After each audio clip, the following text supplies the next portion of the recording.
coming to you direct from the nerve center of the galaxy's greatest comic.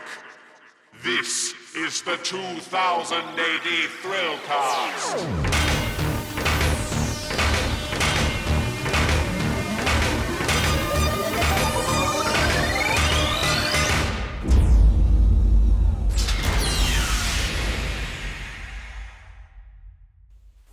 Hello, athletes, and welcome to the latest episode of the 2080 Thrillcast Lockdown Tapes. I am your host, as always, Molch-R. And on this episode, we're looking at, we're revisiting episodes that look at two parts of the comics making process that are unsung and quite often don't get the credit they deserve, and that's colouring and lettering. A few years ago, we had a chat with Simon Bowland and Annie Parkhouse, the legendary Annie Parkhouse, about lettering, and we also had a chat with Chris Blythe and Gary Caldwell about comic books colouring. So as a kind of 2000 AD guide to these processes, we smushed these episodes together and are bringing them to you this week. So it's great to revisit some of those thoughts there. If you've not checked out the Annie Parkhouse interview on the Neotext website, then do go along and have a look. Fantastic insight into Annie's extraordinary career over the last 40 odd years. Hope you enjoy this little trip down memory lane. We're going to be back in 7 days' time, fingers crossed, with more from the Galaxy's greatest podcast. Trying to sort out interviews here, there, and everywhere. So, sit back, relax, and have a listen to Annie, Simon, Gary, and Chris take you into the unsung world of comics lettering and comics colouring. Splendid Verthrig.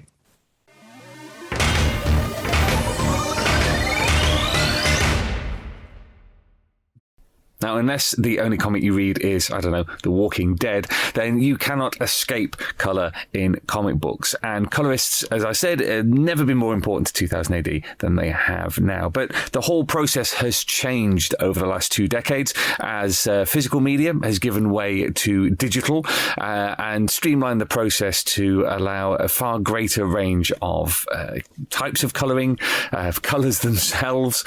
So the role of the colorist in 2000 AD has always been fascinating, but at the moment, particularly when we're seeing new names in colouring appear in 2000 AD, such as Abby Bulmer and Quentin Winter, it's high time that we actually discovered what it's like to be a colorist for 2000 AD. So it was an absolute delight to welcome Gary Caldwell onto the 2000 AD Thrillcast to talk about the world of colour. So it's wonderful to welcome Gary Caldwell onto the 2000 AD Thrillcast. Welcome, Gary. Hi, nice to be here. Absolutely great to have you on. Let's talk a little bit about your colouring career for 2000 AD. Though your career with 2000 AD, I think, starts earlier than you colouring for us, doesn't it? I did a single Judge Dredd story. Yeah. A long time ago, actually. In fact, I think it was my first published work. Really? Because according to my notes, it was Prog 717, so back in 1991. That's a while ago. That's another life, to be honest. Well, was that kind of how you wanted to go into comics, as an artist as opposed to a colourist? Yes, absolutely. Well, I kind of was an artist for quite a while. I started off, I wanted to be an artist, and I wanted to be a painted artist as well. So I went along to, I think I've been to 2 conventions in my life, and that was the first one, and I went along to it, and it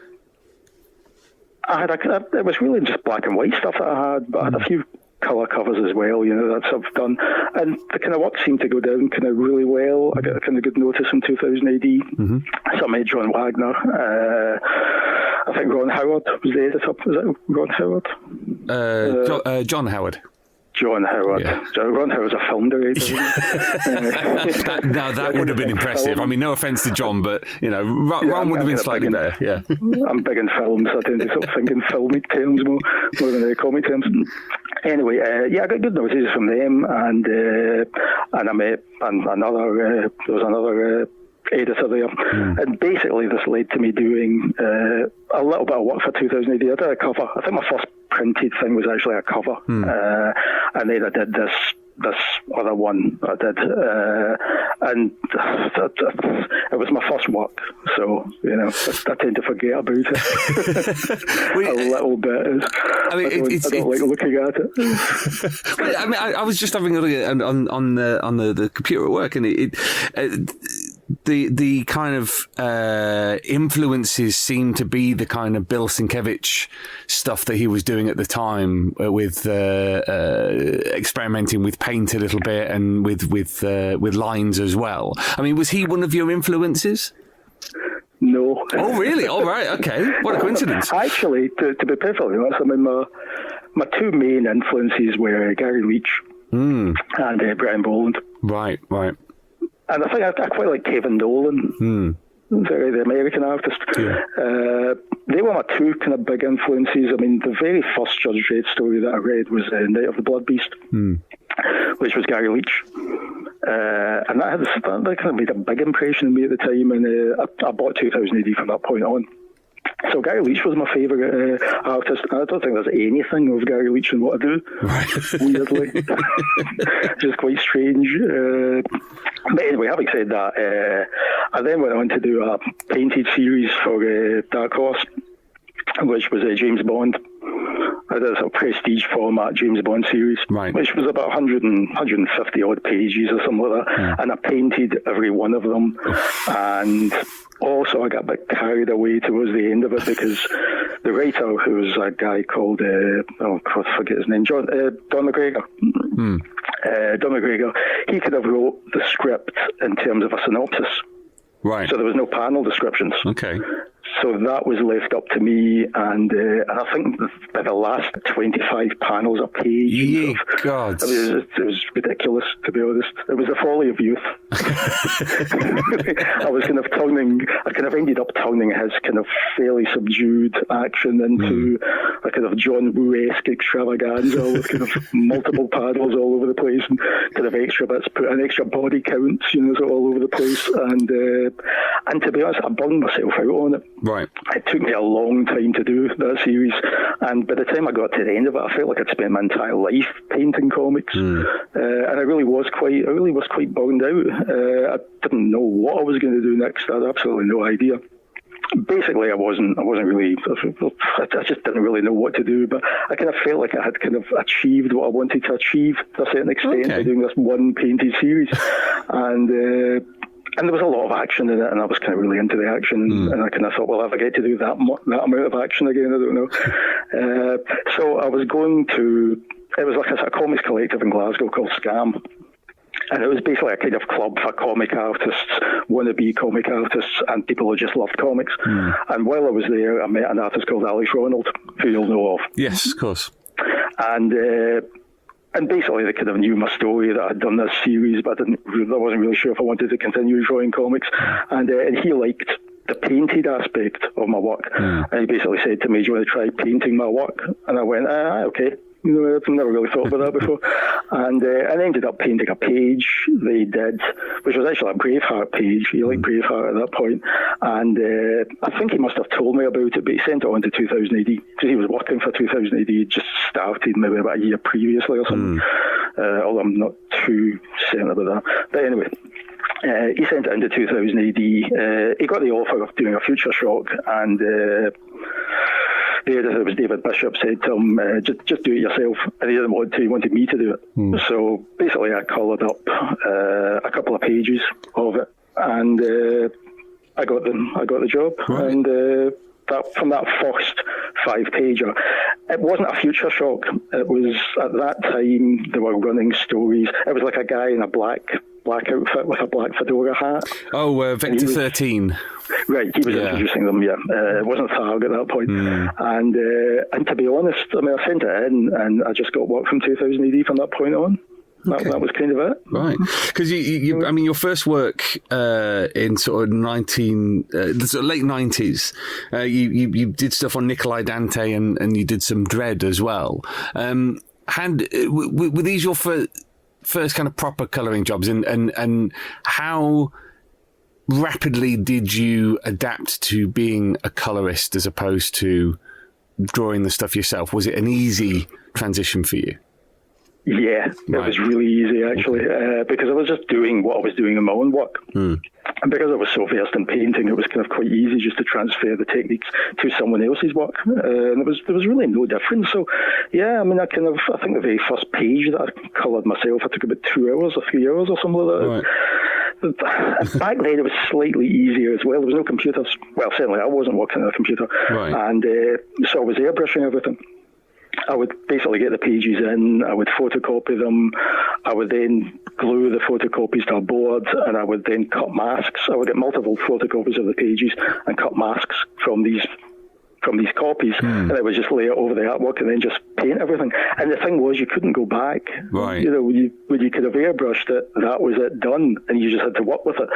So you just kept working with it until it was finished. Whereas with computers, you can scrub everything out and start again, and you just keep doing that. You know, it takes actually far longer. I mean, when I first switched to computer colouring, it took me about 7 or 8 times the amount of time that I was doing a painted page. And in some ways, I kind of missed the painting aspect because it was very tactile. Yeah. I mean, I would airbrush it, and then I would colour it, I would paint it in with acrylics and things like that. And it was kind of like a first pass. Kind of everything was just the first pass, and I used a lot of stipple and texture. And I mean, my computer colouring looks nothing like my painted stuff. It's quite weird. But yeah, the transition was really easy, and I kind of thought, oh, this is much easier than actually drawing comics. So I'll just stick with this for a while, and I'm still doing it. I mean, I find that fascinating. When I've spoken to colourists in the past. By and large, they've all said, you know, it's much better. We can do so much more digitally. But to hear you go, actually, I found it easier and quicker when I was dealing with physical objects. That's absolutely fascinating. Well, yeah, I've kind of always thought about it like that. I think it's just the fact that, like I say, it was always a first pass situation. Yeah. You kind of did it, and it just remained like that, and then you built up in it, and you built up in it some more. And if you kind of had an idea of what you were doing, then you didn't really need to kind of do it again. Whereas, like I say, with computers, you do one bit, you don't like it, you scrub it out, you do another bit. You know, you keep kind of like redoing things. And also, that's another aspect about it.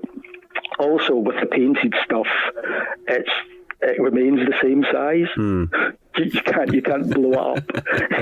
You know, so you can't suddenly focus on a gun barrel and kind of blow it up to giant size and then detail the gun barrel. It remains like a tiny little bit on the page. So you were just kind of like, you know, paint over it once, and that was it. Whereas with a computer, you can zoom right in. I mean, you can spend ages doing an eye. You know, and then you shrink it down, of course, and it's all kind of filled in, and you don't really notice. But yeah, that's an aspect of computers that kind of like slowed me down. I'm a lot quicker now, by the way. With a computer, I don't spend 8 hours on a page. But yeah, the computers kind of like gave you so many more options. Whereas, like I say, the painting by hand bit was just like a straight road, really. So yeah, I kind of miss it a wee bit, really. Then again, having said that, that's all lead me into something else. Then again, when I first started doing the painted stuff, I was doing a lot of airbrushing, and I started to get a bit worried about the amount of fumes that I was breathing in, which is a serious consideration. I mean, there's stuff called spray mount. Yes. As you maybe know of, it's like a sort of aerosol glue. Yeah. And that came out, I don't know when it came out, but they found that all these designers and artists were basically dying from cancer like 15, 20 years later. Because I'm not sure if it was ever kind of linked to it, but you were effectively spraying this really thick adhesive. And you really had to kind of, you know, wear a mask and things like that. People didn't back then. It was like being a baker, you know, you could have worked with flour all the time. And my grandfather died from lung cancer, and I think it was down to the flour that he was working with. Wow. So yeah, I started to kind of think, I'm breathing in all these fumes. Acrylic paint is plastic, it's going into my lungs. So I started thinning it. And my work went from quite bright and quite kind of lush and vibrant to looking like I'd done it in watercolour. and that happened within about 6 months of me starting for 2000 AD. Right. So my work went from being quite strong to being very watery, which is quite weird. But it's kind of like probably my favourite story that I did for 2000 AD, as in the work that I'm happiest with, was a missionary man story that I did very early on, called Going South. And I did it in my kind of new thinned paint technique, which was a technique as opposed to me just being frightened that I was killing myself here. And I did that, and it was set in the Louisiana swamps. There was lots of mutants wandering about, and the kind of watery nature of the colouring really fed into the story. Right. And I was like halfway through it, I was like, yeah, this is really good. This is the best thing I've ever done, because it kind of looks watery, It could be great. And I think at that point, I kind of thought, yeah, this is kind of working. Of course, when I went on to other stories that required a more vibrant palette, it still looked like everything was watery. but yeah, that story kind of sticks out as probably the one I'm kind of happiest with to a certain extent. That said, I haven't seen it for years, and I'll probably never look at it again because I put it on a pedestal. There's this kind of shining beacon of the absolute ceiling that I kind of achieved, and I know if I look at it, I'm going to go, that looks pretty crap. Actually, it's not that great, and I thought that bit was better. So I think at best it just resides in my memory as kind of something that's perfect, but of course it isn't. So I'll never find that out. When did you switch to fully digital? It was Simon Fraser who basically he helped me kind of get the computer and everything. Right. I went on to colouring Dante. The artist the colourist who was on Dante had left, and they were scouting about for a new colourist, and Simon, whom I'd met at a convention previously, we got on quite well. He took a punt on me, basically. So I was brought in, and I did a story called The Caja Infernal, which was a kind of Lulu story years ago. I mean, I don't know the dates, but a long time ago. I was in Dante for a long time, and I coloured that up, and it was quite dark. I was kind of going through a dark phase. I always seem to my colouring seems to change quite a lot, to be honest. It's subtle changes, but it's not always the same. And that story was quite dark, and I used quite heavy colouring on it, and it seemed to go down well, and that was effectively me on Dante from that point on. Right. With these changes in your style, is that you being affected by the nature of the story that you're colouring? Is it a subconscious process, or is it something that you're doing consciously? It's partly subconscious, but I will do a style that maybe mimics the artwork a little bit. So this story was quite dark, so I ended up doing quite dark colours for it.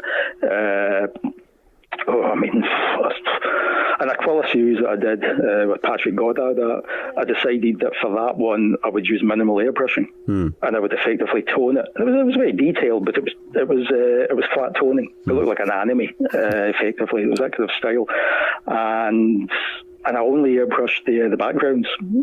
Just like kind of blocks of airbrush background, and yet for someone like Neil Googe, I really airbrush it to death. I mean, I use a lot of heavy airbrushing in Neil Googe's stuff. I did a series called Survival Geeks. I think I finished it about a year ago or something, and that was really heavily airbrushed.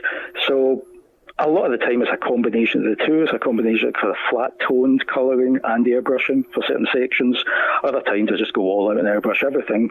Other times I'll just do kind of anime colouring, which is effectively just a flat tone on the element, and then a sort of a shadow tone.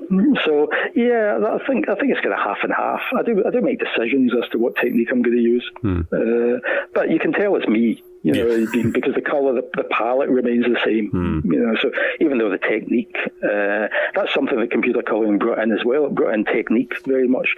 I mean, colouring used to be quite flat, but now it's all shades of everything from flat to almost fully painted. And again, that was the computer that kind of encouraged that, I think. Do you start off with a specific palette for a story, or does that evolve as you're working? Comes into my head as I'm doing it, right, generally. But sometimes I will look at a page and I just see it exactly how it's going to end up. Like I'll look at something and go, that's going to be yellow lit, and I then do everything in the yellow lighting. So it's a kind of bit of both. But usually, if I make a decision right at the very beginning, when I see something that I know specific, I've got an idea of how to specifically do it. It usually ends up being like that. So yeah, it kind of evolves to a certain extent, but sometimes I just know exactly how I'm going to do something. Take us through your process when you get the pages through from the artist. What's the beginning of your process? How take us through the different stages of it. Okay, at the risk of being all technical and a bit dull, no, not at all. That's what we're here for. Right, basically, I'll size the page. Sometimes artists size them themselves. I'll size it to maybe 300 DPI or 400 DPI if I'm feeling adventurous. 400 DPI prints really well, but then again, 300 DPI prints well too, so it really just depends. But I'll size it, and then I've got effectively the black and white page that I'm going to work on. What I do is I create a layer on top of that and I set it to multiply. And then I just start filling in the areas. And I usually fill in, like, say for instance, a figure. I'll fill the entire figure in one colour. Yeah. And I'll do it either with the straight lasso tool, sort of lasso around it, and then fill it, or I'll just do it with a pencil tool. And then when that's done, I'll fill in the separate areas like the head, the hair, the eyes, the clothing, and so I'm left with effectively a flatly coloured page. Now at this point, the colours might be exactly the way they're going to turn out. They might be every colour under the sun. It just depends. And from that point on, I then tone the page, just flat toning, and kind of model it in flat tones. And then when that's finished, I'll actually colour it. So I'll use the fill tool to click on each area and alter the colours to the colours that it's going to be. Then when that's done, I'll then airbrush bits of it, or airbrush all of it. It kind of depends. But the tones are kind of there, so the modelling and the shadows are there. So I might just run the airbrush along the edge of the toning, for instance. Sure. It's kind of done, and I'm just embellishing it now. And when that's done, I'll just maybe put some special effects on it. But I'm not that big in special effects or whatever, so I tend to keep it fairly simple. So I'll just do kind of finishing touches. Yeah, a lot of colorists use, particularly in American comics, use somebody to do the flatting, so the filling in of space with colours just to give an idea. Have you ever been tempted to do that? Actually, I was tempted to do it this summer. Oh, really? I was seriously tempted, because I actually quite enjoy the flatting bit, to be honest, because I can watch something while I'm doing it. I don't actually have to think about what I'm doing it. And I basically just kind of switch off. I just kind of do it automatically, and I'll watch something windowed on the screen as I'm doing it. Yeah. So it takes me about an hour. About an hour to flat a page, and I had quite a lot of work in this summer. I was wanting 3 simultaneous projects, which is my limit, and I can't really do more than that.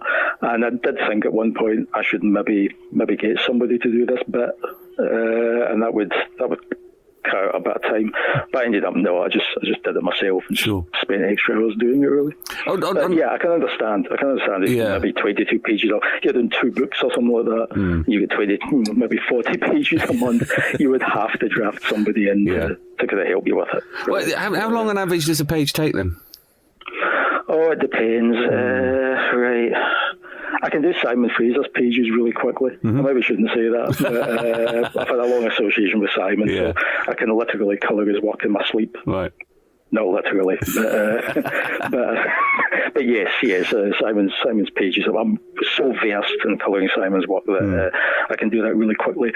Usually it's about 3 hours for a Simon page. Maybe an hour to flat it, an hour to tone it, and an hour to finalise the colouring and do little bits and bobs. Yeah. With other artists, I can take more time. It just depends, but I don't think I've ever spent more than 5 hours on a page. If I'm getting to the 5-hour mark, I'm starting to get a bit kind of, I think I've done enough of this, really. But I'm always ashamed to say it, and this was a very rare occurrence, but I did colour one of Simon's pages once in less than 25 minutes. Wow. Which was I had to do it really quickly. Yeah. It had to be done really quickly. I think I had an hour to do it, and it wasn't the most complex page, and I think he had done it quite quickly as well, so there wasn't that many elements in the page, which helped, obviously. But I've never coloured anything like as quickly as that, since, or probably ever will. In the process of making a comic book page, colouring is kind of the penultimate part of the process, because it then goes off to the letterer to have the speech put on it. As you've just described, are you often under time pressure because the other parts of the process, the scripting and the art, might be behind schedule? No, okay. To be honest, I get quite a kind of easy kind of time on it. Usually I've got plenty of time. The most rushed I've been in recent memory was during the summer when I coloured. At the moment, Simon and I and Rob Williams are doing a Kingsman series for Millerworld, and I landed the colouring of a 6-page story for Playboy magazine, which is quite strange, really. And I ended up colouring the last page of that in about an hour and a half or something. Wow. I think it should have been in quicker than it was in, and it could have landed. I think I had to do it that afternoon. It had to be done that afternoon, and I got it in, and I coloured it up really quickly. And I was waiting for it. I was kind of sitting just waiting for the page to arrive, basically. Right. And it kind of came in, and I did it in time, and actually there was more time available than I kind of thought. And the thing is, that page actually looks really good. I think sometimes they say that about genius film directors. Oh, yeah. That when they don't have the resources and they don't have the time, that's when they do their best work. So, when they have too much time and too much money, they tend to deliberate far too much, and you end up with a kind of inferior product. So sometimes doing something really quickly does actually, it kind of focuses you to a point where you end up just kind of flying, and it kind of works, and you're not sure why. And then when you have more time, you just go back to doing it the way it was, and turning out something average. I mean, you've been colouring stuff for 2 decades now, practically. Oh, and don't say that. Sorry. And how has your style changed over that time? Because obviously you're now fully digital. It changes, as you said, depending on what project you're working on. But have you noticed a fundamental change in the way that you work? Not really. I think I'm pretty much doing the same thing I was doing. Apart from the whole painted thing, was completely different. Digitally, I just got quicker at it. Really, I just got a lot quicker at the digital stuff eventually with practice. So it hasn't really changed that much. I think sometimes recently I've been thinking I should put more texture in my stuff, because I don't put an awful lot of texture on, and that seems to be quite in at the moment. There's a lot of artists that are putting a lot of texture in their colourists are putting a lot of texture in their work. I think it's partly because I don't really have the tools to do it, the digital tools, and partly because when I do texture, I do slow down, because I'm never really sure if the texture is working, so it's kind of outside of my comfort zone to a certain extent. Yeah. I did a story at the beginning of the year for it was like a special prog. I think it was before Christmas. I can't remember what it was celebrating, but I did a Sinister Dexter story, and that was the first one that I did with a kind of conscious attempt to texture it. And it kind of worked really well. I was really happy with it, and I'm very rarely happy with anything I do. And it's certainly a bad idea to go back and look at things that I've done. Sure. Because as I'm doing them, it's the best thing I've ever done. But as soon as I kind of go back and look at them, maybe a couple of months later, I go, that's I don't like that. What was I thinking of? so my stuff really is best left in my memory, right. Really. But yeah, I textured that one. And I was kind of really happy with it, and I think that's probably the happiest I've been for a while or something. Because you see colourists like Matt Hollingsworth, who works on image books and various other things. He very much sort of experiments with physical objects to create textures, and then scans them in and uses them in his work rather than working fully digital. I mean, is that something that you've ever tried to do? Physical objects, as in it was like, laying down. I thought, what was he doing the other day? He was laying down ink and then putting salt on it to make it sort of blotch in different funny ways. It was very interesting, and then he'd scan it in and use it as like the basis of his colouring. To be perfectly honest, I mean, weirdly, I've always seen painting something and colouring something digitally as two completely different things.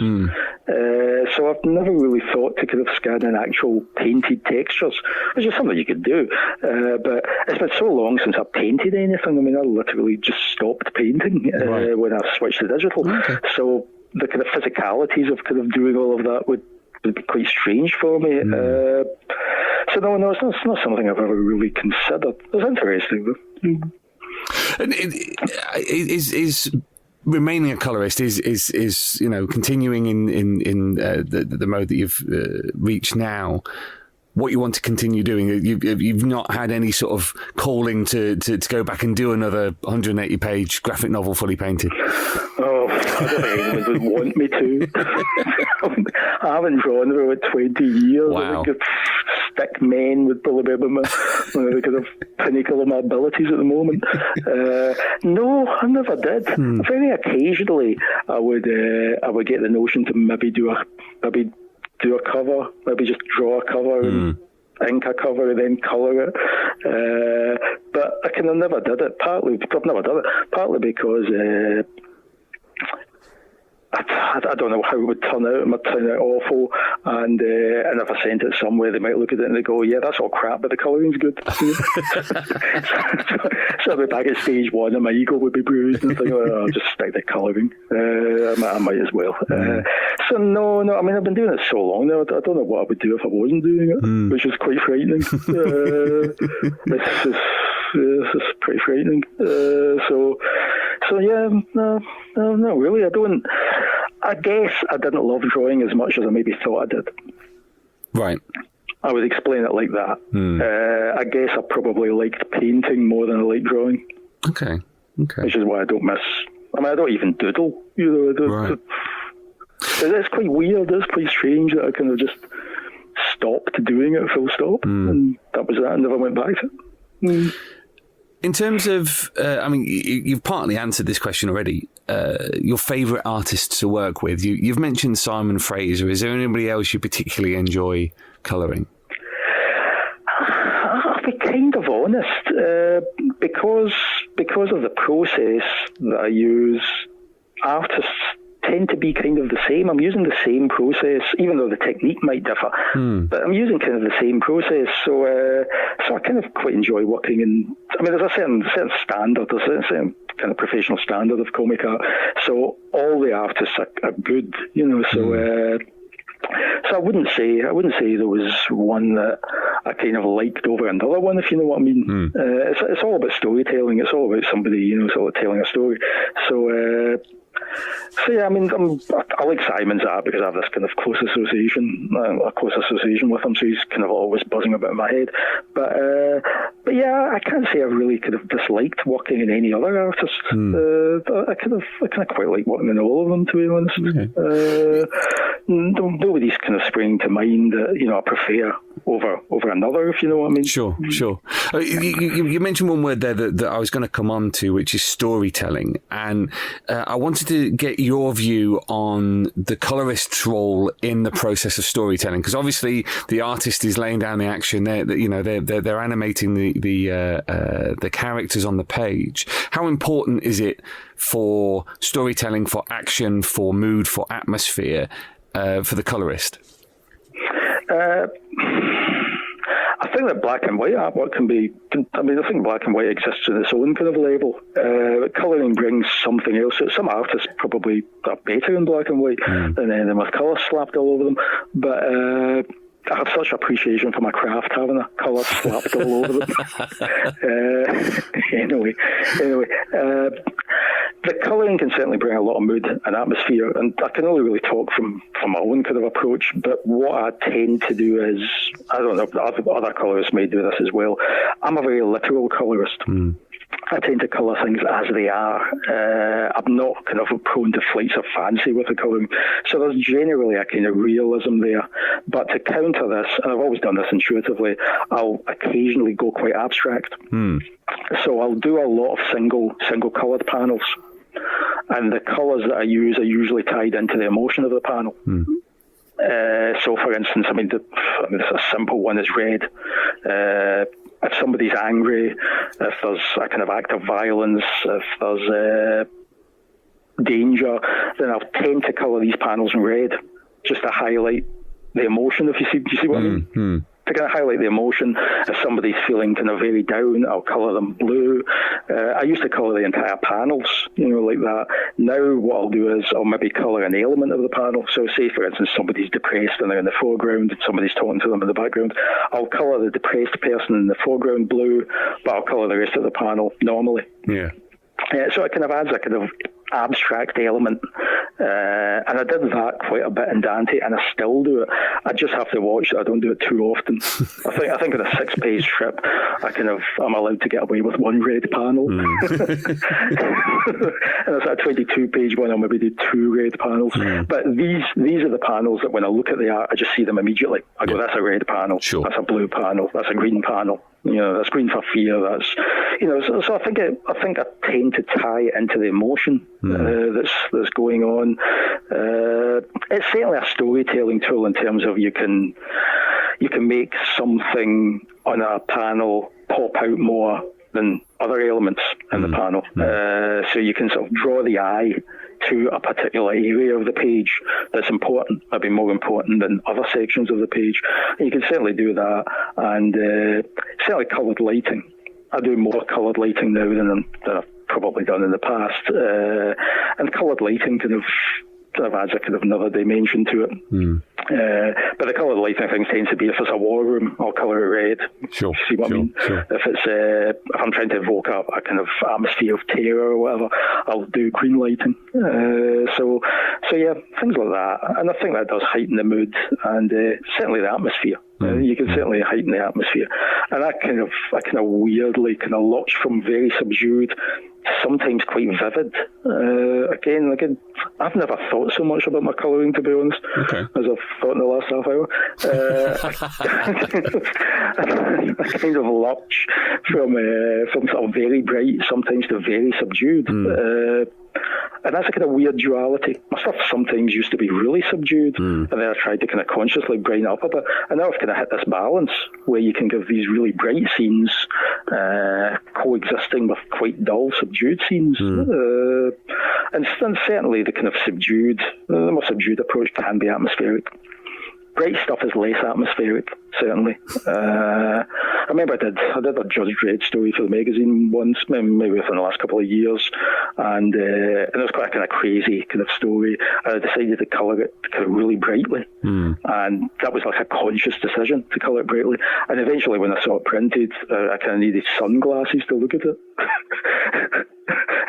It's quite weird, because previous to that, I think I'd done something that was quite subdued, but it kind of worked. But now I try to get the balance right. I try to do what's appropriate for the, for whatever strip I'm doing. So there's been a lot of talk in recent years about the place that colorists occupy within the comics hierarchy. So often comics and colorers and letterers are missed off the lists of creators on a book. What's your feeling on something like that? Do you feel aggrieved if all the credit is going to just the artist and writer, or do you see yourself as a kind of, it's more of a backroom function to what you do? Everything I've done has been credited. I can't think of an instance that wasn't credited, with the exception of the recent one that I did for Playboy. Right. I wasn't credited in that, although Rob Williams gave me a fairly sizable mention in his blog. But I don't know why that was the case. But generally, I remember before 2000 AD started, I think it was a case where people weren't credited at all, were they? No. The sort of artists, writers were fairly invisible, and I think it was 2000 AD that started the credit box. Yeah, it was Kevin Hale. Is that right? Yeah. Right. So, I mean, there was a time when, everybody worked anonymously. I kind of thought that now you generally get credited. The hierarchy is the hierarchy. I mean, the writer comes first, the artist comes first. Without the artist, there'd be no, physical artwork. Sure. The colorist is third, the later colours does his thing maybe last. Although, no, not necessarily nowadays. But, so yeah, it's kind of writing, art, colouring, lettering. That's really just it. It's nice to be credited. I do like being credited. I think that the colourist and the letterer should be credited because they've worked in it as well and they've contributed to the whole. Yeah. I think it's the kind of thing of if you get a graphic novel, it's always got the writer's and the artist's name on the front. Yes. But then the colorist and letterer aren't necessarily on there. They might be credited inside, and yes, we give credit boxes and everything. But you see some colorists who are very vocal in saying, well, we have a maybe not an equal share in this book, but certainly our name should be up there. Yeah. Yeah. Is that a British and an American thing? It seems to be both, really. I mean, it's like I said, it's certain colorists who are very vocal. People like Geordie Belair, Matt Wilson, people like that who aren't shy in saying, well, we've worked on this book as well. I mean, from personal experience, I did Doctor Who for a number of years, and my name was always in the cover of that. Right. I did another book which came out, which was a kind of magnum opus. It was about 170 pages, called Kid Savage, which was a kind of all ages title by Image. Yeah. Written by Joe Kelly, art by Ilya, and my name's in the cover of that as well. I get sent a Survival Geeks graphic novel. It was a 2000 AD collection, and my name wasn't in the cover of that one. So I think it just kind of depends. But it is nice to have your name in the cover, though. I must admit, my name's not in the cover of Kingsman either. Right. So I don't really know. I don't know why that happens sometimes and doesn't happen other times. But it is nice to see your name in the cover. Well, I mean, it's not a deal breaker or anything like that. But I wouldn't get too upset about it. But it is nice. It is nice to see your name on the cover. As a colorist and as somebody who, as you said, you don't draw anymore. So this is your career path. You are a colorist. Is there a job that you would like to work on? Is there creators that you would like to eventually get to work on with? Creators wise, I'm kind of happy doing anyone's kind of work, to be perfectly honest. There's nobody that kind of springs to mind. I've coloured quite a lot of guys anyway at this stage, and I've kind of liked I think pretty much all of them. Subject wise, I like to do a war series. I've never done a full blown war series, be it a historical war or a futuristic war. And I've never actually done that, and I'm kind of into that. I'm kind of I did do, again, that kind of stands out as something I'm kind of really happy that I got to do, was it's a few years ago now, that was a tie-in with Rebellion's Sniper Elite. Oh yeah. Computer game, and I did a North African-based World War II kind of promotional, I think it was maybe 8 pages in a cover, thing to promote whatever Sniper Elite version it was. It might have been the third one, I'm not too sure. I did that with Patrick Goddard, and it was basically two. It was a German sniper and a British sniper in the desert having a duel in North Africa. And I was like, finally I got to work in a World War II strip. I was really into that. So yeah, I'd kind of like to do a World War II thing, or just any kind of war series. Yeah, I like space opera. I like space opera as well. But I have done stuff. Yeah. I did one for 2000 AD called Cinnamon years ago, which was very sleek, kind of high-tech space opera. I quite enjoyed that. So yeah, just a war series. I'd like to do a war series. Right. A pure kind of gritty kind of war series. Throw lots of stipple on it.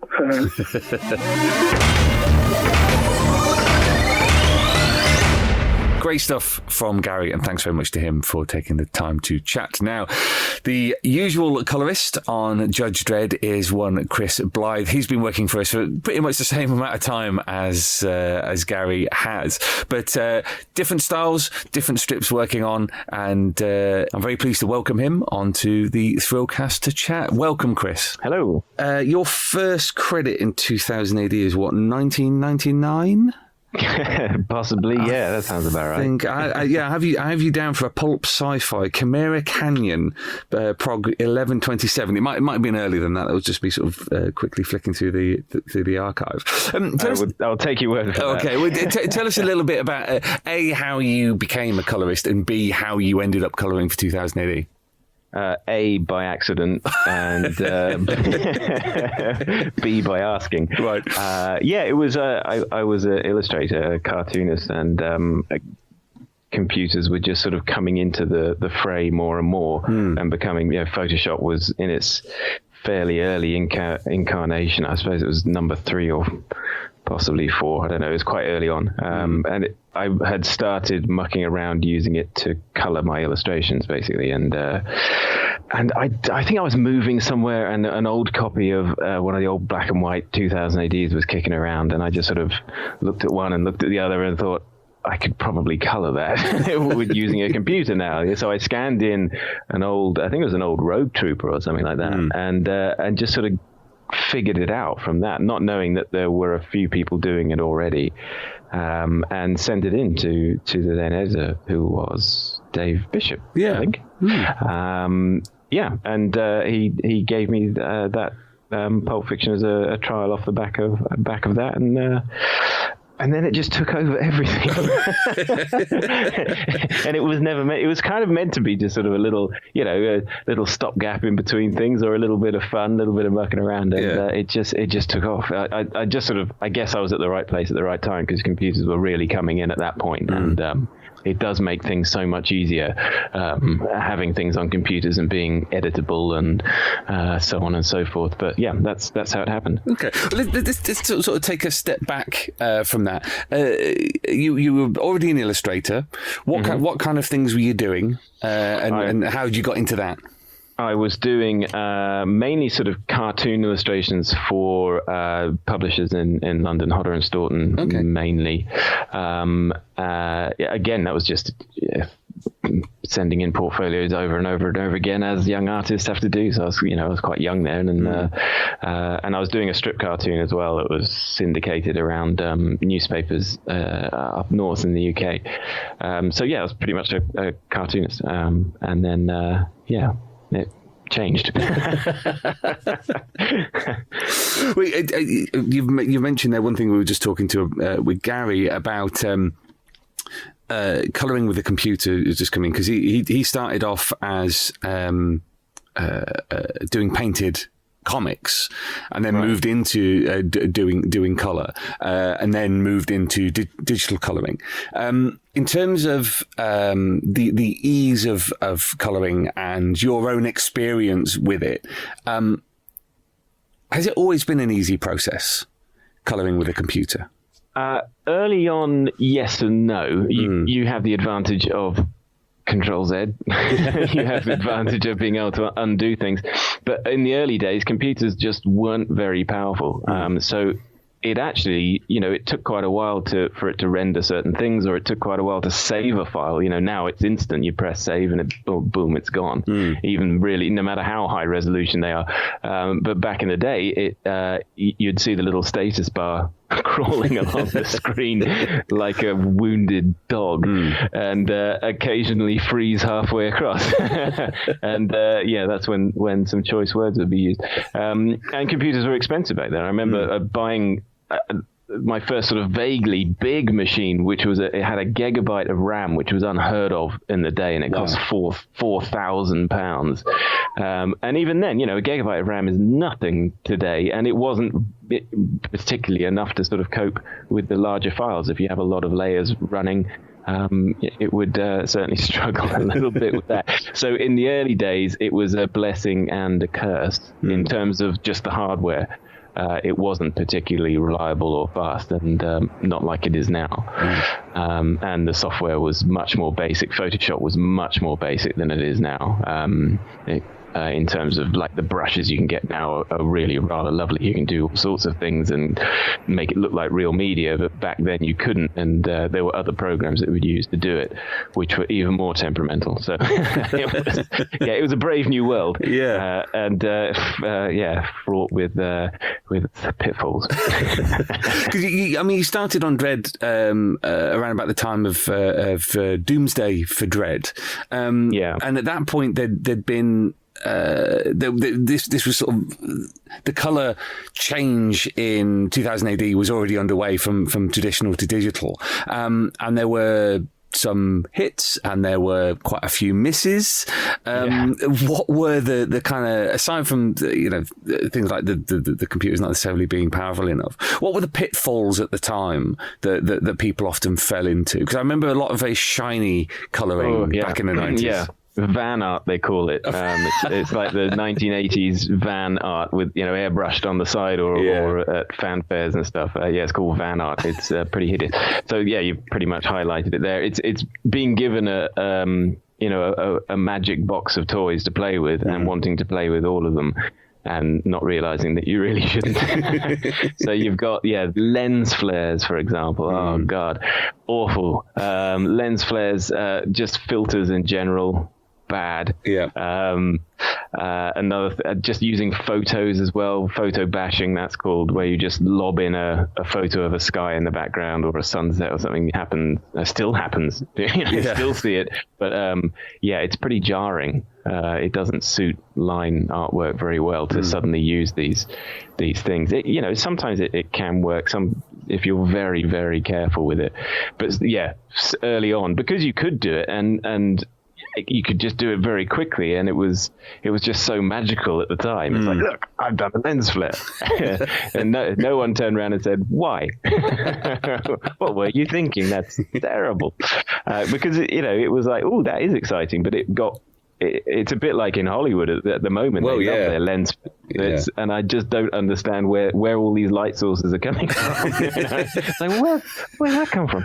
So you'll look back at certain films of this time and go, God, what were they thinking? The same for comics. I always think with the newer Star Trek movie, particularly the first one, is like, why isn't everybody wearing sunglasses? This is a dazzling place. This must be very confusing in the future, because it's just all over the place. So there was that. The lens flares. There was something I was guilty of using called. I can't even remember what it was called. It was like cloud render or something. And it just created this random cloud effect to make skies, and textures were another big no-no, or it is now, but it wasn't at the time, where you sort of create sort of almost three-dimensional textures and throw them in, and it just doesn't work. You've got a very stylized art line work, and then you are sort of painting these things in, and it clashed horribly. But with all these new things, they settle in. But it's a lot of people, when they start off, they're still guilty of doing these things. Plastic wrap I used to use a lot as well. Really? Only on sort of armor and stuff. It sort of was quite interesting on Dredd shoulder pad. I used to put plastic wrap on, but very minimally. But I don't do that anymore. Well, it's somebody who's kind of fallen into colouring, for want of a better phrase. Have there actually been any colourists who've inspired you or changed the way that you work? You've looked at it and gone, oh, right, okay, I'm gonna take a leaf out of their book. To start with, I didn't know anyone, because I hadn't got a clue anyone was doing it, and then slowly I became aware of. I've got to think of his name. He always worked with a certain artist in America. Christian Lickner. He was Liquid Graphics. He used to do Marvel, and he used to do something. What was it called? Can't think. But he always coloured this artist called Joe. He used to just sign it Mad. Joe Manganiello or something. All these names. Anyway, he was amazing, and probably still is. But I think he's sort of shifted into previs artwork now, but he did stuff. And I'm more inspired by, I would say, sort of, people like Simon Davis and there's sort of painterly style, things like that sort of interest me more than other colorists particularly. What do you look for when you first get a script? I mean, let's get down to brass tacks. When you get a comic script in with the pages, what do you do to prepare for that? To prepare to colour it? Well, so in the early days, I used to have to fight to get a script. Right. That was kind of how far down the priority list colouring was, really. It's like, well, why do you need a script? And of course, it was all done by paper and post. There was none. We didn't have FTPs and fibre optics, so it was all done by post.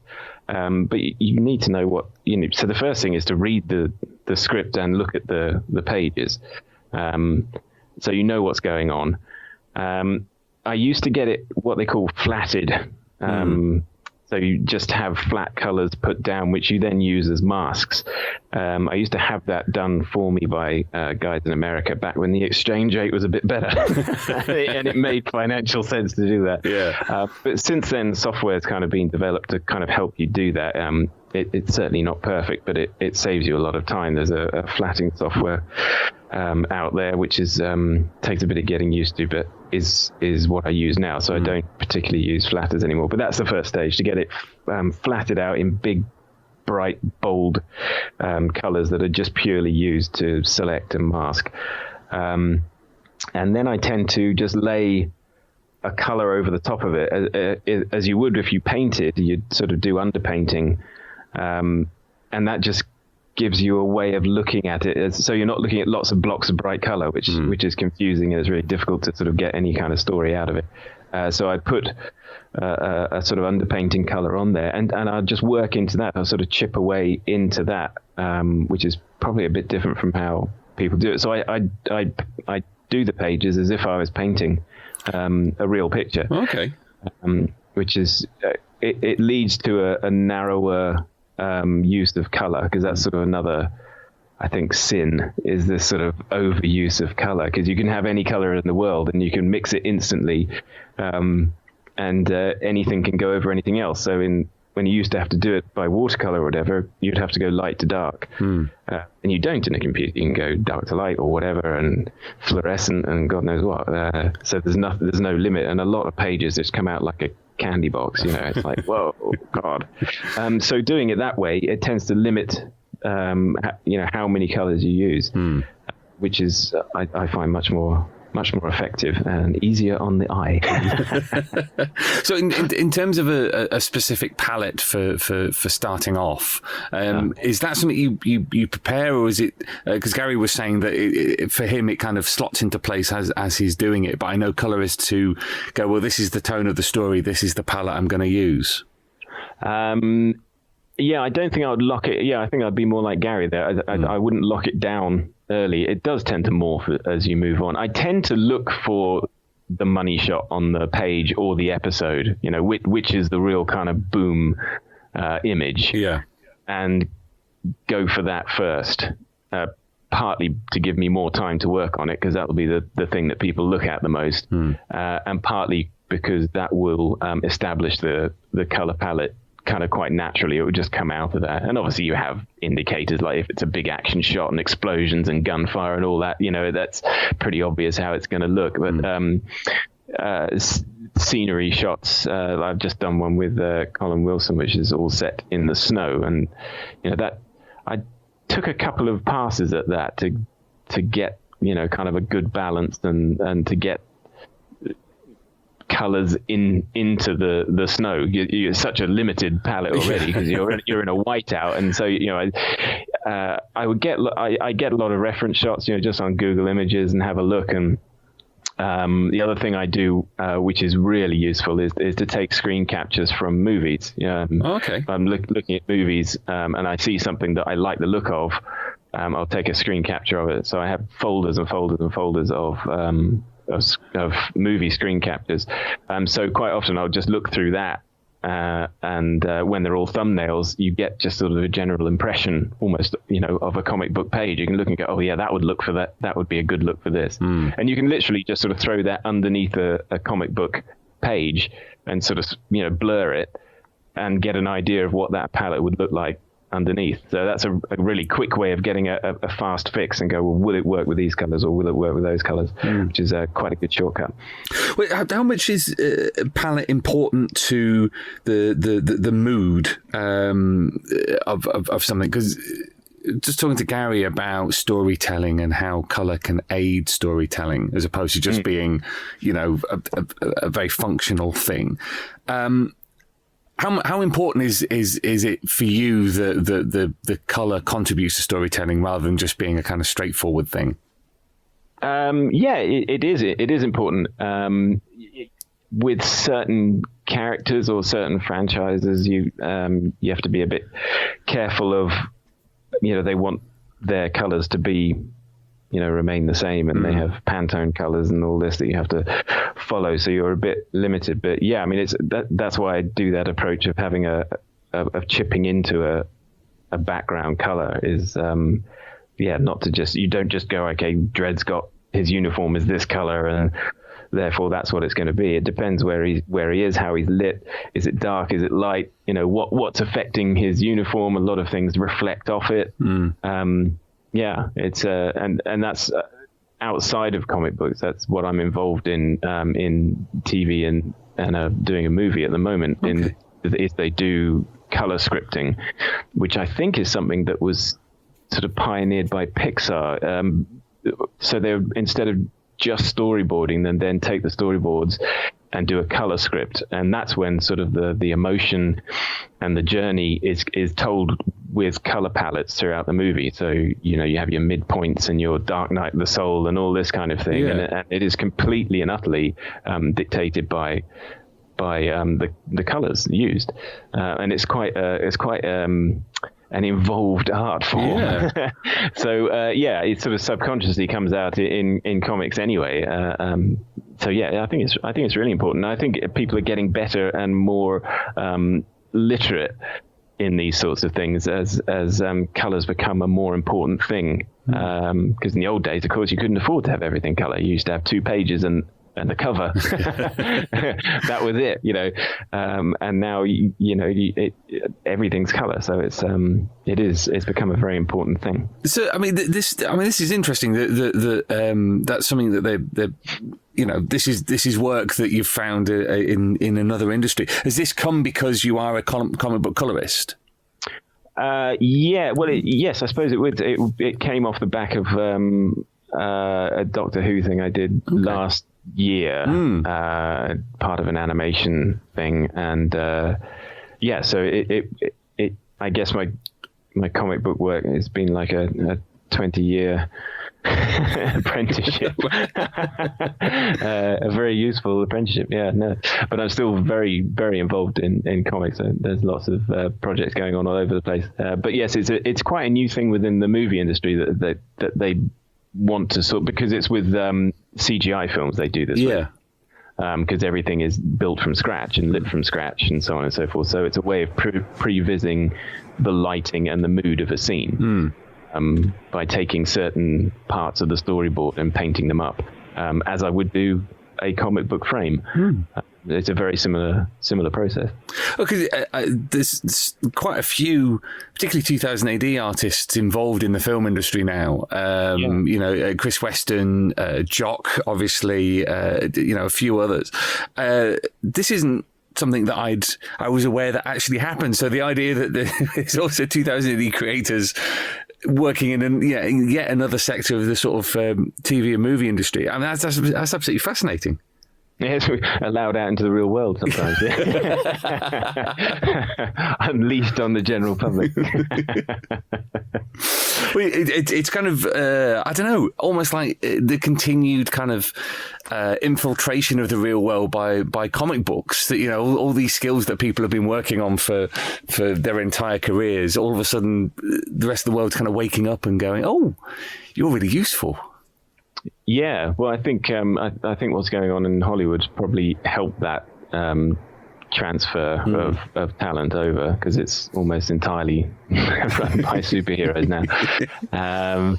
And I think the CGI aspect of movies, there's a lot of kids movies are CGI or motion capture and stuff, and that part of the creative process is quite necessary now. Otherwise, you end up with a bit of a mess unless you actually sort of guide it. It is a fairly sort of new art form in its own right. It's interesting. Okay. Coming back to comics, sorry. No. It's just 2000 AD and all that. As a colorist, I mean, what's your approach to? We've already talked about some of the kind of deadly sins that people committed in the early days of computer coloring. But what's your approach to things like textures on backgrounds and skies and large expanses? Because some artists that you've worked with, I'm thinking people like Colin McNeil. Mm-hmm. Where, as his style has simplified, the amount of open space, the amount of space where there's no detail necessarily, has grown. There's a lot of room there for embellishment at the sort of colour phase. And how, as a colourist, do you approach that kind of open space? Are there a lot of traps to fall into? I approach it in a very painterly way. I mean, Colin McNeil is a brilliant painter, and he does his lovely full color painted pages as well as these very graphic black and white line art pages. In a very painterly way. I use like scanned in real media, so I'll splash paint around or India ink and bleed it with water and stuff and scan it and have those as textures to start with.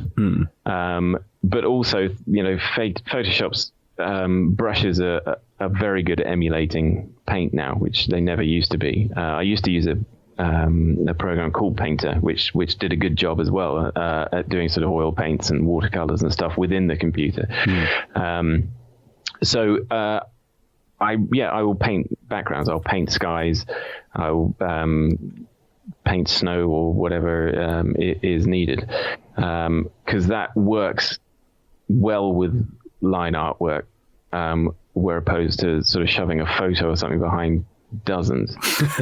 So it keeps it within the realms of tools that people would use in the real world, out of computers. I think it's quite important to sort of keep it like that. And with my approach is to try and avoid airbrushes as much as possible, and avoid that kind of look. So with a kind of a painterly approach. I mean, I love it when big areas are left, because it gives me something to sort of get my teeth into, and it's nice to just sort of paint a sky. Spend an hour in the morning painting a sky is a nice thing to do.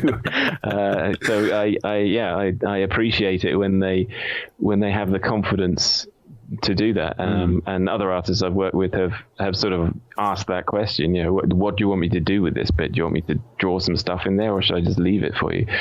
And I always, if that's a choice, leave it. I'll do it. Ever since Judge Dredd went full colour in sort of the late 80s, there's been almost distinct phases of colouring where most artists were doing it themselves. And then you have the rise of the big fad for painted comics. Yeah. And then you have the beginning of the computer age, and it seems that your name and Gary's name and Len O'Grady and Abigail Bulmer and people, your names are appearing a lot more. Do you think the rise of computer colouring has facilitated this? That a lot more artists are now more content to let their artwork be coloured than they were before? I don't know. I don't know where that decision comes from, whether it's an editorial decision or whether it's an artistic decision. I should think part of it is a financial decision. I should think part of it is, what can you get away with in the budget? So I genuinely don't know where that comes from. I should think part of it is the workflow and getting things, deadlines, getting things done on time. If everything's on one artist, it can be pretty overwhelming. If you've done the pencils, you've done the inks, and now you've got to do the colouring. There can be an exhaustion that can set in at that point. Whereas if you hand it over to someone who's starting, right from fresh on that page, sure, it's probably beneficial to do it that way. So I think it's a combination of hopefully it's a part of that combination is people being happy to be coloured. That's certainly my experience so far, is that people like what happens, but I should think other elements are involved there as well. Has there ever been a time when you've been working on some artwork and found out that the artist wasn't all that keen on what you'd done? There's only one time, I think it was Colin McNeil, actually. Right. It was what was it, Vanguard, I think it was. It was like it was a first really big series I did for 2000 AD, an ongoing series. And I did read in an interview he wasn't that chuffed about it, but ironically that was the sort of when that came out. I think it was still Dave Bishop. I've got a feeling it was the editor still. He gave me a pay rise and was a bit worried about me being poached by America. So you sort of, it is very subjective, but I did take that to heart, and have tried very, very hard on his artwork ever since, to make him happy, because that's what you want. You don't want an artist to turn around and go, God bloody hell, what's that? After you've finished. Wait, is there an artist that you favorite is quite a subjective word, but are there artists that you really enjoy working on? I used to love Cam Kennedy. Right. Yeah, I mean, that was a real moment when I got to work on his Dredd stuff, and then we collaborated a lot with Dark Horse and Star Wars. He sort of took me over to Dark Horse, actually, as his colorist of choice. So that was a very cool thing for him to do.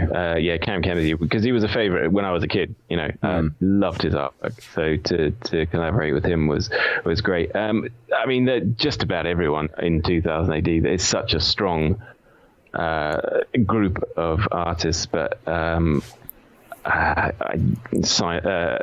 Steve Parkhouse I collaborate a lot with. Steve Yole I like, Ben Wilshire, Colin McNeil, Simon Colby. I'd love to work with Jock again. I mean, too many to mention. It's just such a strong stable of artists. But I'd say up the top, Cam was always a joy, because it's just such solid artwork. You really couldn't muck it up, because good artwork is going to shine through. It doesn't work the other way particularly. I don't think bad coloring can ruin artwork. Good coloring can certainly enhance it. But if it's strong artwork, it's gonna stay strong.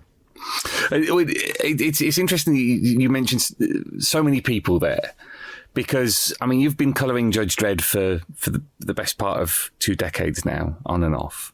And lots of different artistic styles. But as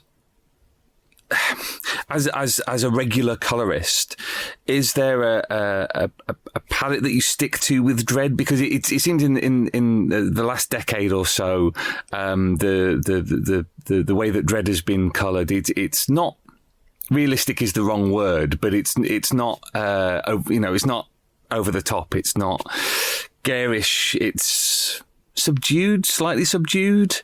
Basically, how do you adapt your style to all these different styles of art, if you do at all, or do you approach it because it's Dredd in the same way?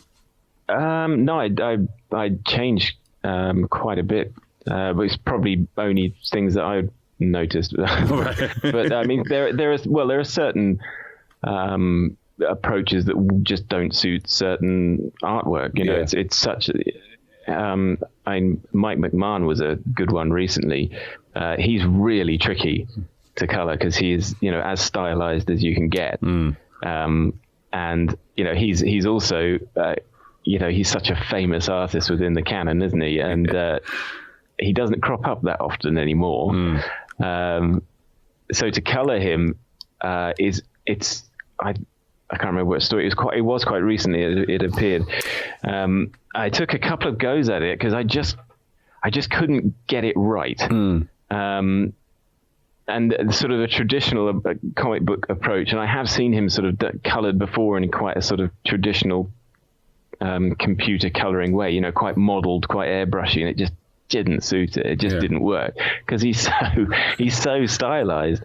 So I just completely started again and sort of did it with this kind of watercolor texture to it, as if it had been painted on some quite, thick watercolor paper. And I don't know whether people liked it or not, but I thought that suited him a lot more. I change it quite a lot compared based on what the artwork is. I try to fit in with it as much as I can. So I wouldn't just take the same stylistic approach. It does change from artist to artist. Well, with McMahon, you've got those that wonderful colouring he did for the kind of the annual stories back in the sort of early mid '80s, which very watercolory, very bold colour choices, lots of blues, lots of greens, lots of browns, and the colouring on the recent story remind me a little bit of that. Actually, was like you say, it had that feel of being on the kind of the old paper, as it were. Yeah, which I thought suited his style. Because he's another artist I grew up on. Growing up on his almost like wood carving like slains, which were wonderful. I love them. So again, it was one of those artists I wanted to do well by. I wanted to do a good job. Not that I would never not do a good job. Sure. I always want to do a good job, but it's just one of those moments where you just think, I've got to get this one right, and hopefully I did. How long does it normally take you on a page?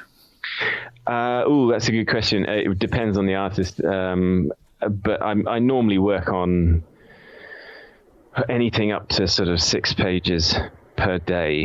That's a hard day, but anywhere between 4 and 5 pages if I'm going flat out. And with the kind of technology that you're using now, things like Photoshop, I don't know what else you use these days, but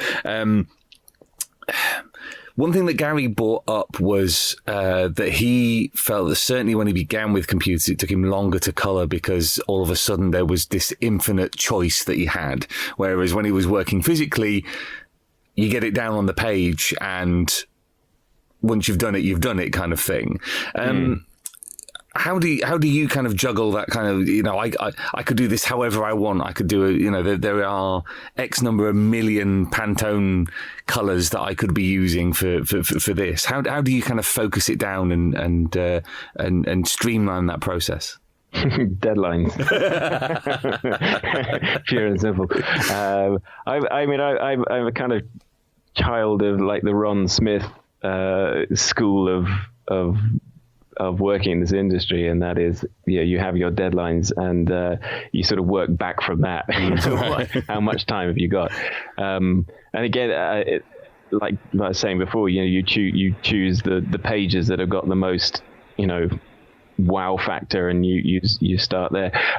I think when you've been doing it for as long as I have, then that you have your sort of go-to palettes and understanding of color and palette, so I don't think you have that issue or that problem of like, oh my god, what color do I start with? It tends to come quite sort of naturally now, I think. And this was a question that I asked Gary. But I mean, how do you feel the comics industry treats colorists in general? I mean, not just at 2000 AD, but over in America as well. I mean, do you think more attention should be paid to their role in the process? Is there a feeling that colorists are starting to be more recognised? I think sort of colorists and letterers are kind of the silent the silent partners. It's, you know, in America, I think that they get a bit more press. You know, their names are on the front. You know, if I work on an American book, my name's on the front. It doesn't tend to happen so much outside of that. It is.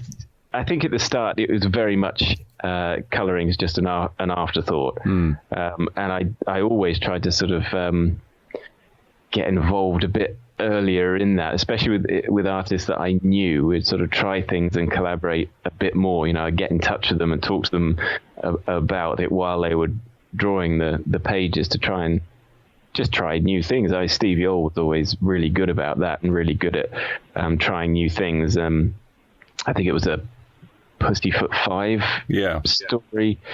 And they had these sort of smoky monsters, you know, kind of ethereal things. And so he drew them separate.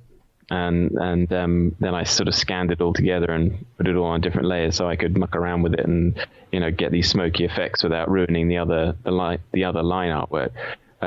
So it's a shame that things aren't collaborated a bit earlier.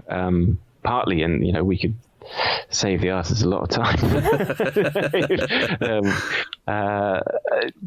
But I think that those sorts of things are changing quite often. I'm working on a book for Dark Horse at the moment, and Mark Buckingham, the artist, is trying a few new things, and we're sort of doing test pages first before really getting down to it. So we've got the technique and the approach sorted before we get into the sort of deadline canyon, which is always really nice to do. It's always really nice when an artist is interested in that stage of it, as opposed to like, I've finished that and, you know, whatever happens now.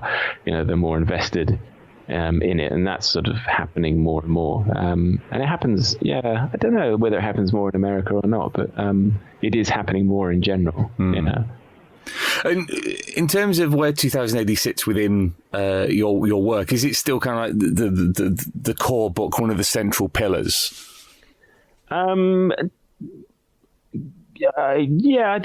do a lot of it still. I don't know whether it's the core book. I don't know. It certainly used to be just about. I mean, I almost used to colour the whole comic at one point.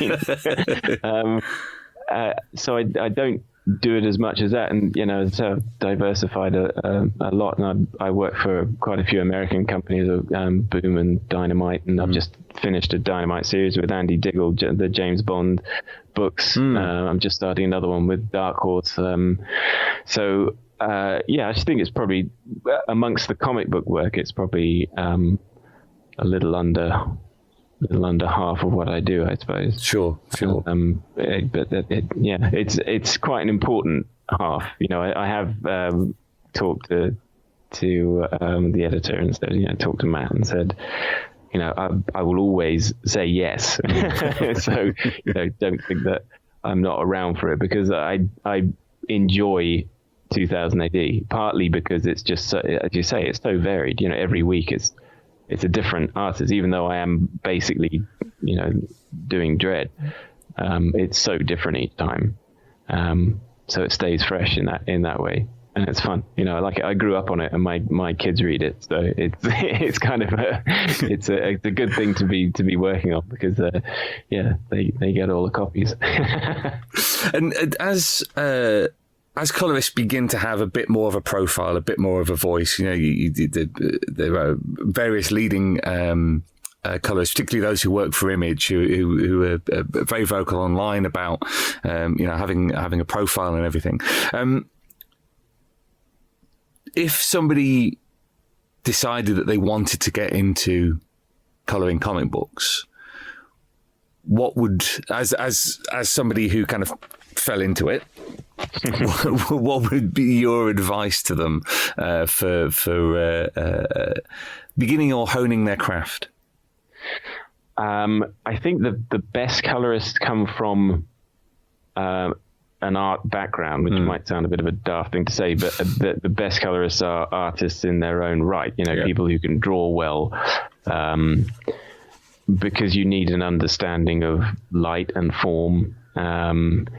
So So if you're becoming a colorist because you can't draw, sort of thing, like it's a sort of backup plan, that it's not going to work. It's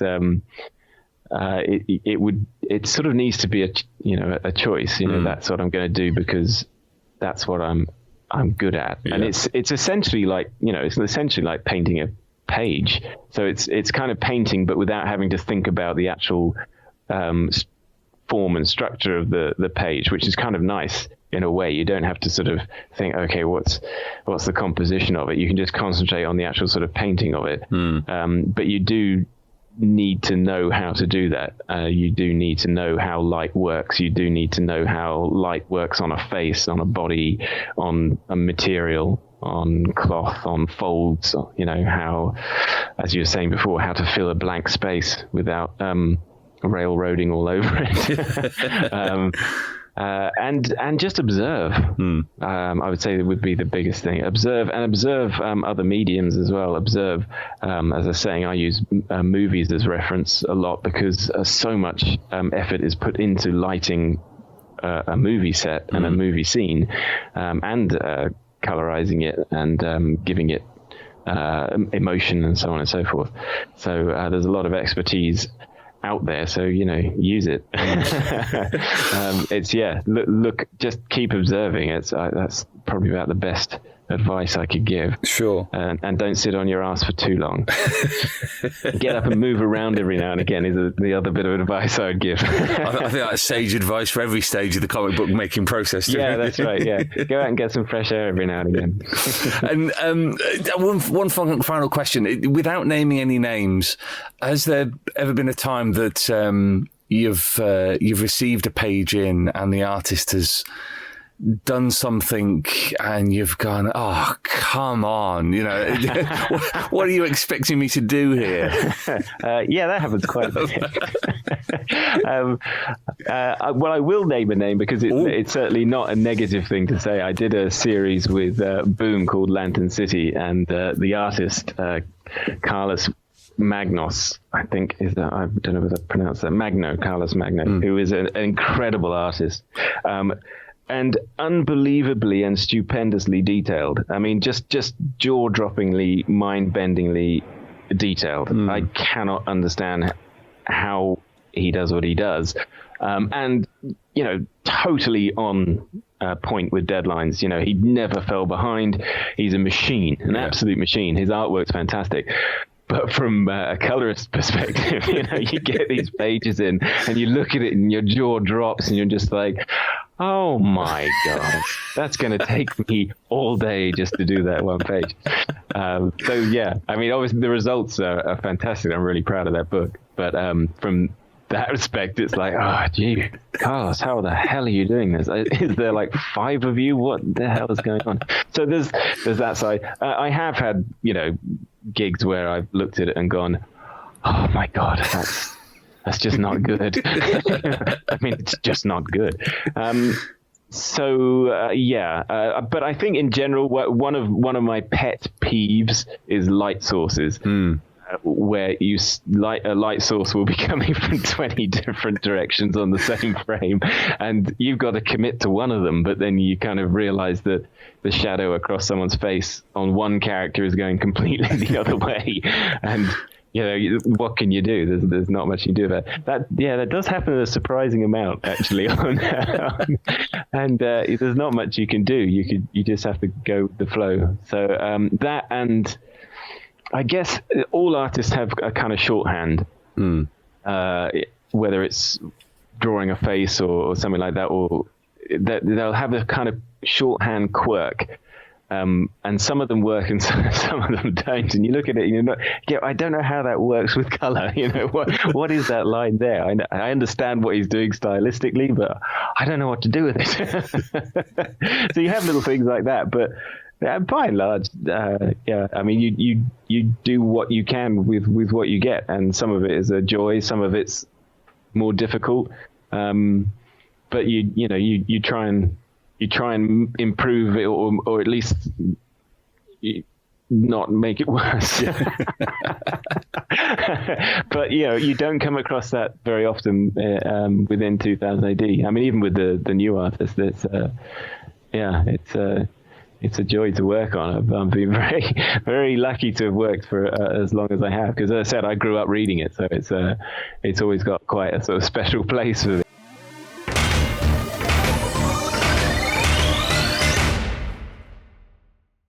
Whether you read your 2000 AD in the weekly progs or you pick up our graphic novels, there's one thing that everybody who reads them not only engages with, but also doesn't necessarily notice is there, which is the speech bubbles. It may sound odd to refer to things so obvious on the page as being invisible, but I speak for myself, and I'm sure I speak for many other people, that we devour the script that's in those speech bubbles, but we don't necessarily pay much heed or mind to how they're placed on the page. And the art of the comic book letterer is one that is not easy, as I'm sure we've seen in some lesser examples.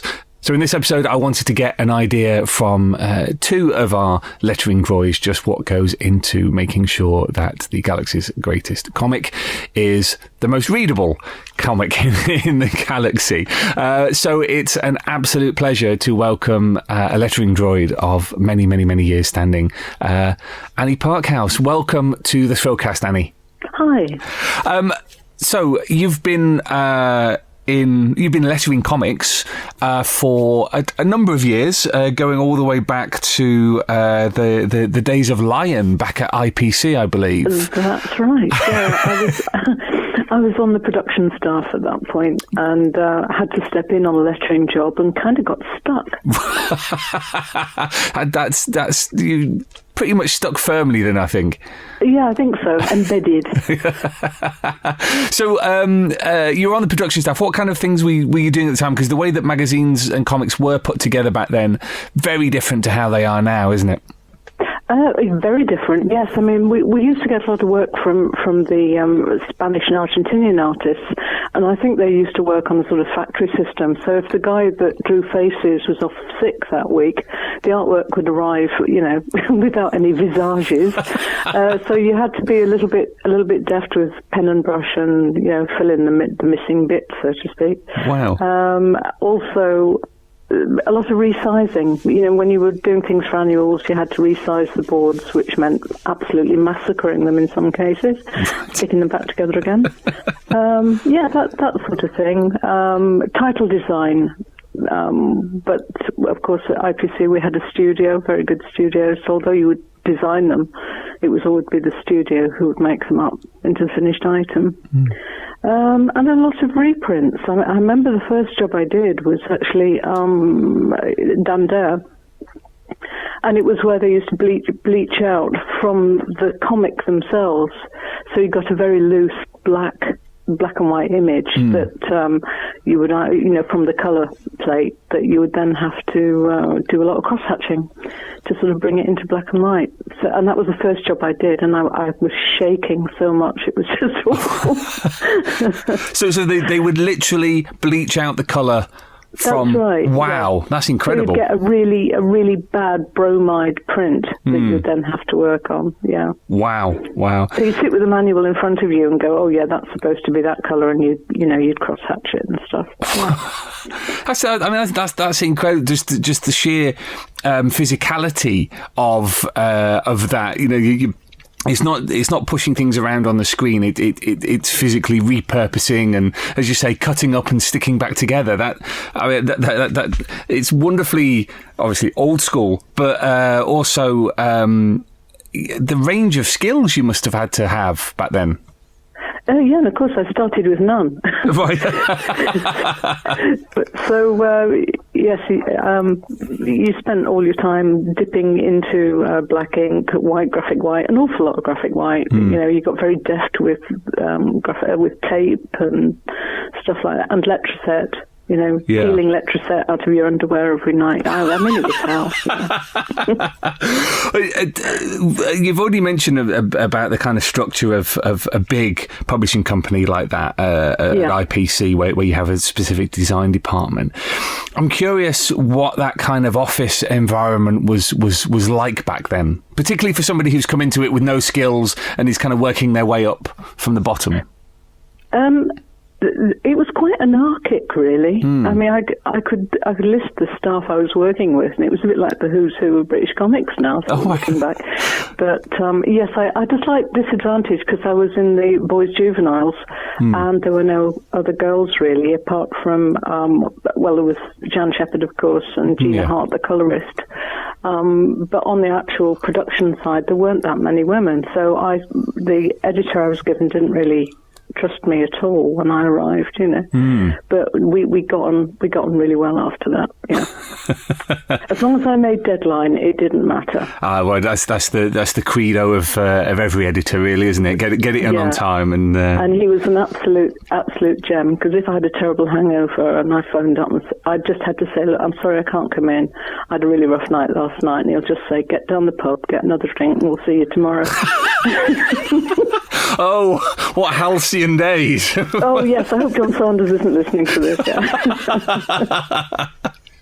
Brilliant. Oh, you mentioned there about some of the names that you work with. What are the ones what are the kind of personalities that stand out from back then? Oh no, I can't. No. No. Oh, okay. I don't want to be sued. No.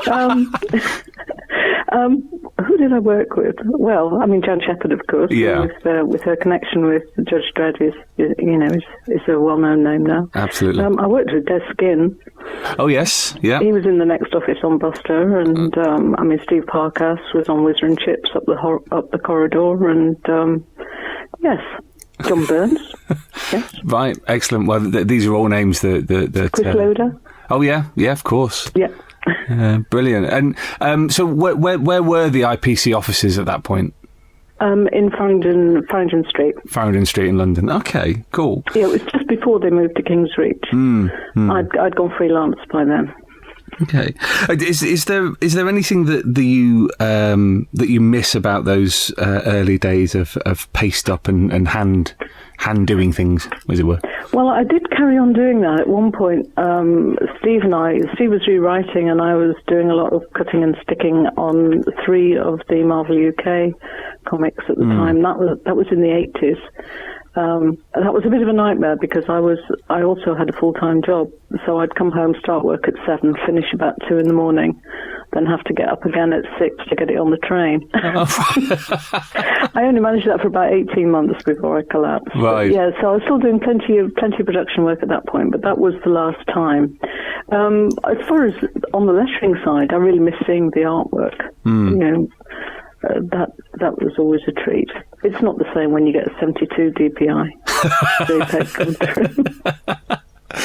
Well, it's always amazing to see that old artwork that this stuff was literally pasted onto the artwork. Because I mean, I have a page of David Roach's Joe Janderson on my wall, and the credit box and the speech bubbles and the captions and everything are physically attached to that artwork. I think with the way that modern comics are produced, the art, if it's sold, is just its own artifact. It's not got anything on top. But there's something wonderfully tactile about seeing all these layers layered on top of a piece of art. Is it covered in art cell? Is it lettered on art cell? No. The stuff is literally pasted on top. Oh yeah, well a lot of it was like that. So I mean, thinking back, you were taking quite a risk with it. Yeah.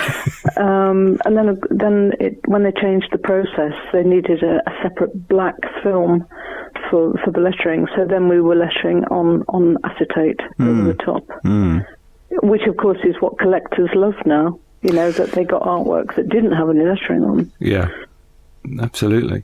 And one thing that always surprised me was, you've already touched on it with stuff at IPC, was that people weren't just really letterers. They lent a hand to the whole production process.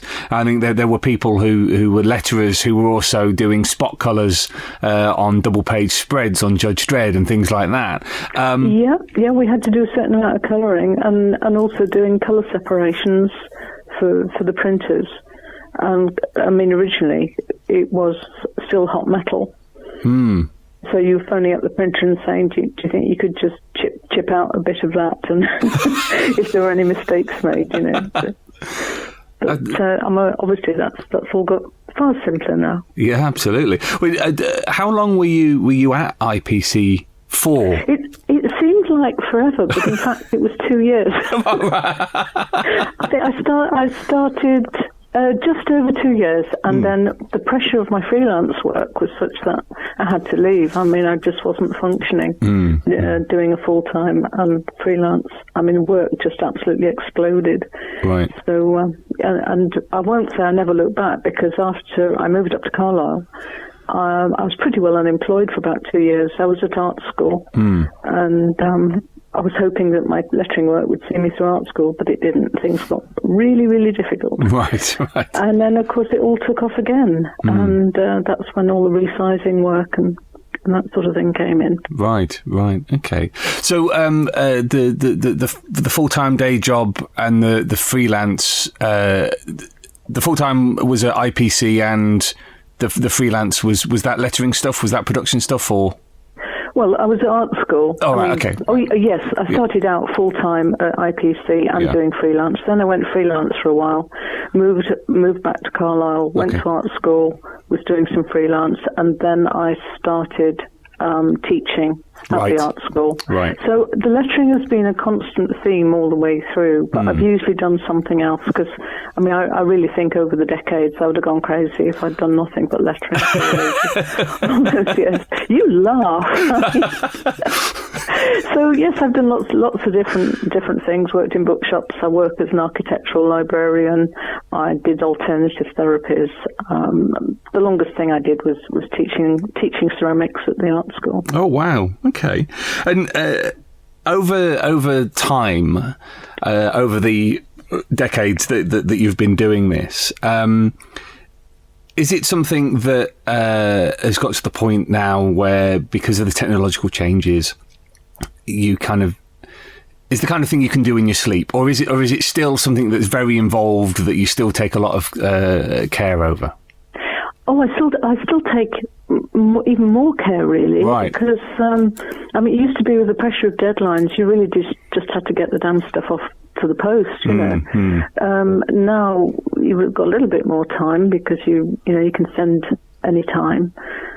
But I find that you get more and more into noodling pixel by pixel, which wasn't the case when you hand lettering. You just slammed it down, and it had to be in the right place first time. Whereas now I think, oh no, I think if I take that apart, put it back together, oh no, that looks much better. So yes, I'm taking infinite more care. Right. And have you seen how your work has evolved? Because I letterers have the same kind of styles and tics and everything that artists and writers do. What's the Annie Parkhouse style? What does that involve? I think as time's gone, I think placement is my thing. I mean, to a neurotic extent, and also.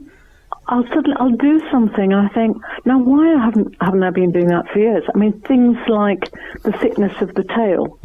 I don't have a universal tail. I've discovered the perspective you can do with having a thicker tail or a very thin tail. It makes a difference.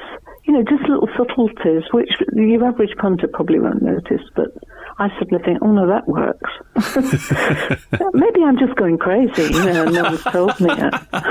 So all those years hunched over artwork and a computer slowly sends you mad. But when did you make the transition to digital? I can't remember precisely, but it must have been about the mid-90s. Right, okay. very, very reluctantly. I mean, it just didn't make any sense to me to go from a craft, as I saw it, a hands-on craft. Because, I mean, with being a potter as well, I'm used to doing things with my hands. So the idea of being a typist just didn't appeal to me at all. Yeah, it was... Well, who were you then in '96? We were Fleetway. You were Fleetway. I think. Oh God. I've gone through Maxwell. I've gone through. I had to start on. I had to go digital, and I at large expense bought Illustrator. So I was using Illustrator, and then we were asked to use Quark. Yeah. And of course now it's InDesign that I tend to use most of the time.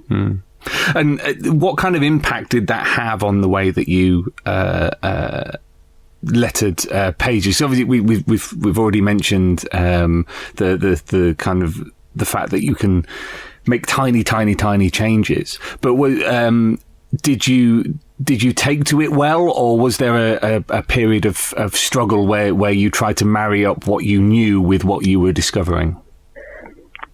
It was just battling with the technology. When you press buttons and things didn't do what you wanted them to do, and I mean, a lot of that's got ironed out, hopefully. Yeah. But if it hadn't been for Steve, I probably wouldn't have done it at all. I mean, he embraced it, not particularly easily, but with a greater fluency than I did, and so he kind of made me a manual, and I stuck with that. Right. Because it's interesting. My work background is in newspapers, and the number of stories that the more experienced journalists had about when they went from hot type to computers were quite often hilarious. People practically picking these things up and throwing them out the window because they were so frustrated. They'd done things their way for so long, and all of a sudden they were having to learn a completely new skill. Yes, and I'm still not all that deft. I mean, I still sometimes just say, "Oh, for heaven's sake, give me a scalpel," To work on the artwork, I haven't taken to my wrists or anything. I mean, what are the biggest kind of no-nos that in lettering? You see a lot of comic books now, and the lettering doesn't look quite right. What are the key rules that you've learnt over the years? I don't know about key rules. I hate things that cross over. I mean, not just cross tails, but if you've got a line of action and you're forced into a position where the tail has to cut across it. I mean, say a sword action or something like that. Yeah. By putting the tail in the wrong place, you can kill the action dead. Having people talking to each other with a balloon in front of them, like they're talking into an airbag or something. I hate that. I hate seeing it. So it's placement that I'm most neurotic about. Sure. It was interesting at the Thought Bubble convention the other weekend. We had a portfolio session, and the one thing that really stood out when we were looking at stuff was people not thinking about where the lettering is going to go, and it covering faces and parts of faces and parts of the background. And that wasn't a problem so much when we were working on boards, because people understood much better that the top third of any frame is left for the lettering, if there is lettering, of course. But artists, I think they draw and then they think, oh, that looks a bit blank. Oh, I think I'll put that, and I'll put a figure up there. And before you know it, the whole frame is filled, and you're lettering around somebody's knees. So please, can I have the top third? Are there particular artists that you really love working with, that sort of it's a pleasure to put letters on their pages? Oh. I realise I'm asking you to pick favourites there. Well, yes, there's favourites, I suppose. Well, I mean, working with Clint Langley has been interesting. Right. because we did have some conflicts of space to start off with. Yeah. But because of the way he works, we could move things around. I loved working on Dante, and I mean that was 15 years. Yeah. So that was always a joy. No, I enjoy most of them, really. Yes. I mean, if it's 2:00 in the morning and I hit a glitch, you might hear a wail of horror. Where I say, "Oh, Mike, why have you done that?" Or something. But let's move on to the process of actually lettering a page. When the page comes in. Mm-hmm. What do you do? Do you read the script first so you've got a good idea of the story? Do you take a look at the artwork? Do you do it page by page? First of all, I tend to go right through the script and I strip it out and mark it with a pen. Right. A hard copy, like what I want to do with it, and then I cut and paste the from the script into text boxes. It took me a long time to learn how to do that. I was still typing it until about 10 years ago. Cut and paste it, then I go through and make all the modifications of size, bolds, etc. Then put the balloons on and away we go. Yeah. Right, okay. How long does it normally take you to do, say, a five-page strip? It probably takes me about a day. I can do 6 pages. Oh, wow, yeah, okay. I mean, that's very, very slow. Right, all right. I hear of letters these days that can do like 100 pages in 3 days, and I think they must have a different technique to me. So, yeah, I feel a bit like an old-fashioned lady doing it that way. In fact, it doesn't save me any time using a computer, because I used to do 60 pages a week in hand lettering. Wow. And I'd be quite pushed to do that now on computer. Okay. But if anyone wants to tell me how to do it faster, I'd welcome any suggestions. Has there been? Okay, I mean, you mentioned Clint Langley. I was thinking about is there much of a where does the letterer sit in the relationship between the artist and the writer and the reader? Because you're communicating information which is imperative to the storytelling. Mm-hmm. But it's kind of the lost, the forgotten art almost, that people kind of take it for granted that there's going to be bubbles on the page and captions, and they read them quite merrily without really understanding the mechanics involved. Well, I don't see any reason why they should know the mechanics involved. I think we should be as invisible as possible. Right. Excellent. Sort of aid in the storytelling, but not so that it's noticed too much. And it tends to be mainly letterers that scrutinise other letterers. Is it a fairly cutthroat world? I mean, you mentioned about a scalpel. It's you all do come heavily armed. I don't kind of listen to all the cutthroat stuff, I'm afraid. I just get on with it. And do you have much contact with artists, or is it just when there's an issue?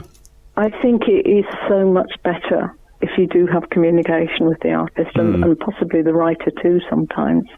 There have been occasions, not working with Rebellion, where I've been given an impossible script by a very wordy writer, and editors didn't want to touch him. It's like every word was sacred. So I just phone up and say, look, I'm sorry, I can't fit this in. And they've said, oh, just cut it how you think, Annie. They're not being precious about it. It tends to be editorial that daren't touch it. As I say, I'm not talking about Rebellion in this case. So you're the letterer on Judge Dredd. And have been for some time. Now that was a strip that the late great Tom Frame had made very much his own. Do you think that with a strip, such a long running strip like Judge Dredd, do you think it's important it has a kind of continuity of lettering, because there's so many different art styles and lots of different writing styles, but really the one constant all the way through has been a handful of letterers, yourself, Tom, I know Ellie's done some stuff as well. Do you think that's important? No. No? No. I think we all deserve a turn. I'm not sure I'd like the idea that, I am the Judge Dredd letterer. Sure. I think just swap things around a bit, be fine.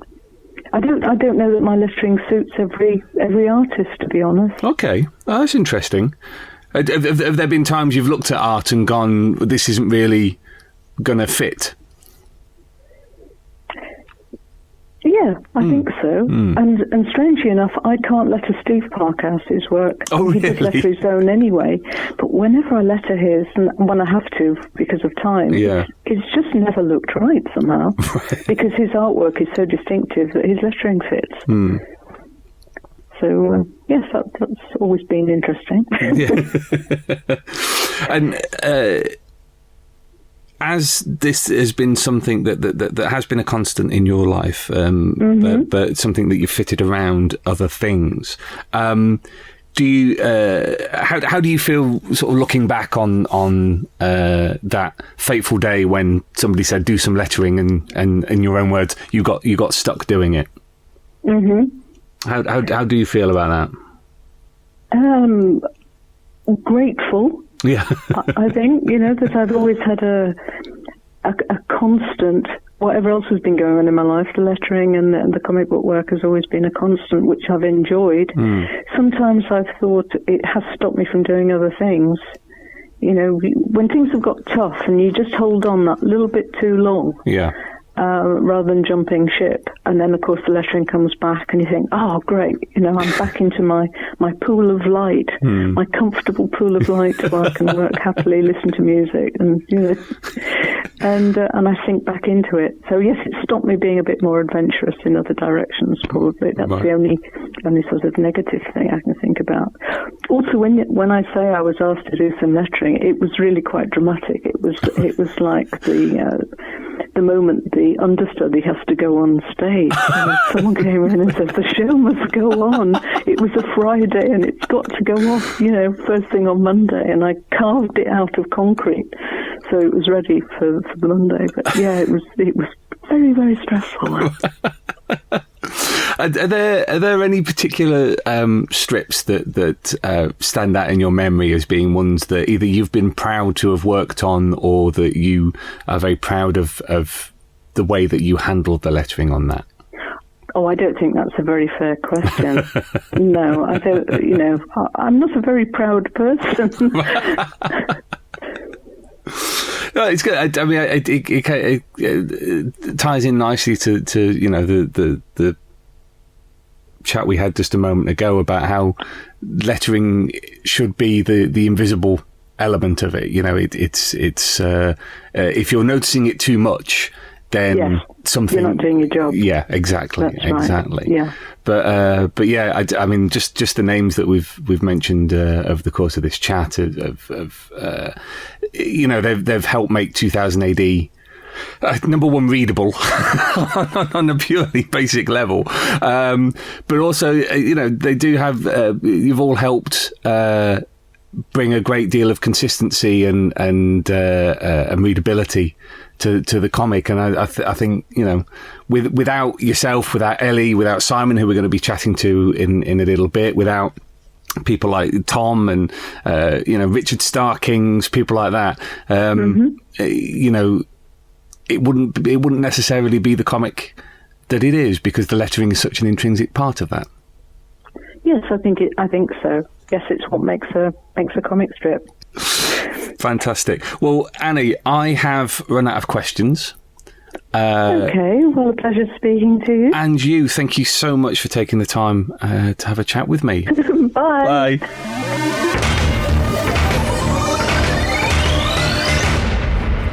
Bye. Thanks again to Annie for taking some time to talk to us about the hidden art of lettering.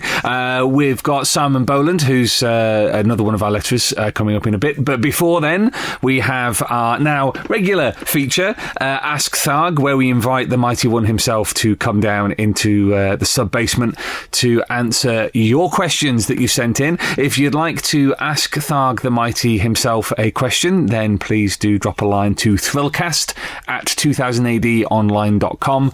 That's thrillcast@2000adonline.com. No question is off limits, though, of course, Regelian hotshots might be sent out to the impertinent and the cheeky. Now, I just want to check with everybody here that we have all the shielding in place that we need. Yeah, okay, that's good, because of course last time we had a real problem with the sheer thrill power emanating from the Mighty One blowing all our circuits. We've only just really tidied up. So, without much further ado, I would like to welcome Tharg the Mighty back to the 2000 AD Thrillcast. Salutations, Mighty One. Greetings, Molch-R. I see again you have interrupted my day to bring me more questions from Squawkstick Thargo. I hope, for your sake, that this is worth it. Absolutely, Mighty One, and I apologise for disturbing you in your great work. So Earthlit Steve Harris has sent in a question, which was, when was the first time that the term Squawkstick Thargo was ever used? The first time the Betelgeusian term Squawkstick Thargo, or Friends of Tharg, was ever used, Earthlit, was when I was a mere sproglet growing up on Quacksand. I gathered together other like-minded beings who dreamt of spreading the gift of thrill power and revolutionising graphic entertainment, and these became my squawks. I freely and obviously humbly admit to being an insufferably pompous young alien who talked about himself in the third person. Later, it became a reference to the loyal readers of the galaxy's greatest comic, who were equally upon the same wavelength of greatness. That's super, Mighty One. Thank you very much. And it's well done, everybody, for keeping the shielding in place. I didn't fancy going deaf again. So the next question is from Earthlit Matthew Reese, and he says, what is your digital strategy with 2000 AD, Mighty One? Our digital strategy is to continue to develop our hugely successful mobile apps, which allow you to download your purchases on any device, DRM-free. Any further development of the apps will hinge on whether MechQuake has eaten another programmer droid again. Yeah, that was really horrible. You could hear the screams for days.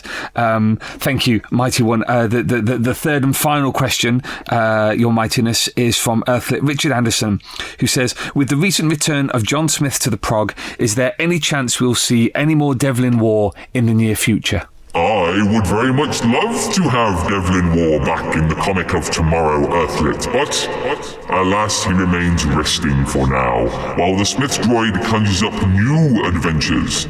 Expect to see the script bot teaming up again with Lee Carter on Indigo Prime in 2016.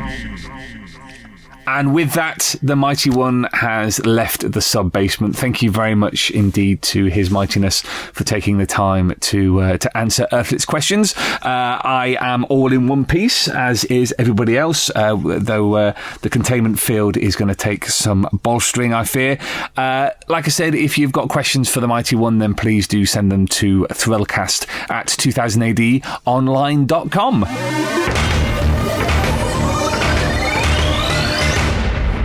Now, having talked to one of our longest-standing lettering droids, it's now time to talk to one of our relatively newest droids, and Simon Bowland is on the line. Welcome to the Thrillcast, Simon. Thank you. It's great to be here. Yeah, it's great to have you. So, how long have you been with the Galaxy's Greatest now? I think it's about 7 years now. 7 years. Wow. Okay. is it mostly 2000 AD stuff that you do, or are you able to mix it up with other publications, other companies? No, I'm really only on 2000 AD 1 day a week. Okay. Lets me go for the rest of the week, and I'm generally working for the American market for the rest of the time. Okay. Tell us a little bit about how you got into lettering, because it seems like a relatively odd thing to want to do as a career. Yes, I don't think there's a long list of people asking to do that when they're in front of the careers advisor. Basically, I was working as a graphic designer for a number of years. So I already knew how to use all the software that I would need to do comic book lettering. And it just got to the point where I was a bit bored doing the graphic design work. I was a bit fed up going into the design studio every day. I wanted to work for myself, and I'd read comics since about the age of 8. I'd always had a fascination with the lettering side of it. And just one day thought, I'm going to jack my job in and see if I can make it full-time as a letterer. Wow. Which was quite scary, but ultimately I got there in the end. Yeah, brilliant. So for someone who's a complete novice when it comes to this kind of stuff, as a letterer, are you chosen to work on particular strips by the publisher, or do you pitch, or do you work with particular writers and artists? It's all of those, really. Okay. You can be chosen by the publisher, the editor. They can just offer you gigs out of the blue. Particularly with creator-owned stuff now with Image, you have to go chasing that because it's usually decided by the writer and the artist. So you need to have some kind of relationship with them to get offered the work. Yeah. So you have to learn how to market yourself. You've got to make sure that you run your lettering career as a proper business. Take it really seriously and never get comfortable. You should always be chasing the next gig and knocking on doors, really. Sure. No different to the writers and artists that you work with, I guess. No, unless you're on a contract. The guys at Marvel, the letters at Marvel are on a contract, but unless you're lucky enough to have that, you've just got to constantly keep looking for the next assignment, really. Oh, you said at the beginning, that there aren't many people who'd say they want to be a letterer when they're talking to the school careers officer. But is it a fairly cutthroat business? Are there a lot of letterers out there? Yeah, there's more letters than there is work available. So it's become quite cutthroat in recent years. People are trying to undercut other people with page rates and things like that. And lettering is always the first to get squeezed when a book is trying to reduce its budget down. Okay. And I presume, based on what you've already said, that you've always been digital. You've never had because we were just talking to Annie about how she lettered for most of her career was physically doing it on the page, as it were. I presume you've always been a digital letterer. Yes, that's right. I mean, I used to work on a couple of fanzines when I was younger, and I did some lettering for them by hand, using pen and ink. But it's, for me, professionally, it's always been digital. Yeah, that's the way everybody wants it now. And how did you come to be working on 2000 AD? I just wrote to Matt one day, sent him a letter with a printout of some samples, and got the polite, we'll keep your details on file letter back. Sure. And I just thought, well, I'll never hear from them again. That's one of those filed under beta bin. But then a couple of months later, just had an email from Matt out of the blue asking me if I could do a quick lettering job on a Judge Dredd strip, and was absolutely delighted and got that turned around for him, and it just snowballed from there, really. Right.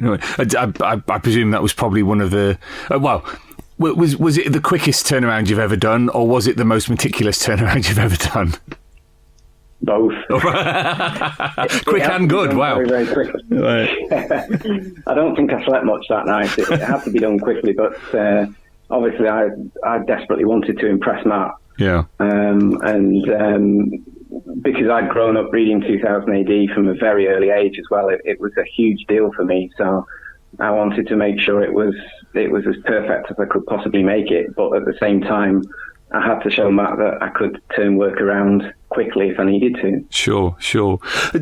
Leaving aside the kind of, trying to impress moments where you didn't get much sleep, how many pages a day, for example, are you able to letter? It's about 20. Okay. I mean, before now I've done as much as 40 in a day. Wow. But you're talking an 18-hour day to do that. Ideally, you're expected to turn a full American-sized comic around in a day, which is 22 pages. So you need to learn to be quick, because on top of that, you've obviously got to handle corrections, deal with incoming emails and all that kind of thing. Okay. So it was interesting what you were saying about having been a graphic designer, because Annie, for example, started off in the design team, the kind of editorial production team, cutting and pasting and doing stuff. She wasn't a letterer, but then got into it. Is there something about the connection between graphic designers and lettering that makes them ideal? Yeah, I think so. I think you need to have an eye for design to make sure that the lettering flows nicely across the page. It needs to be almost invisible, really. You need to just be reading it without realizing that you're reading it, if that makes sense. So whereas an artist can try to be quite flashy with his work, we have to be very subtle, very much in the background. And I think an experience from the design industry does help with that.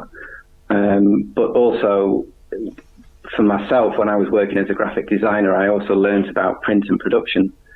And I think a knowledge of that is really beneficial to letterers, because it helps you understand what you can and can't do with your work. And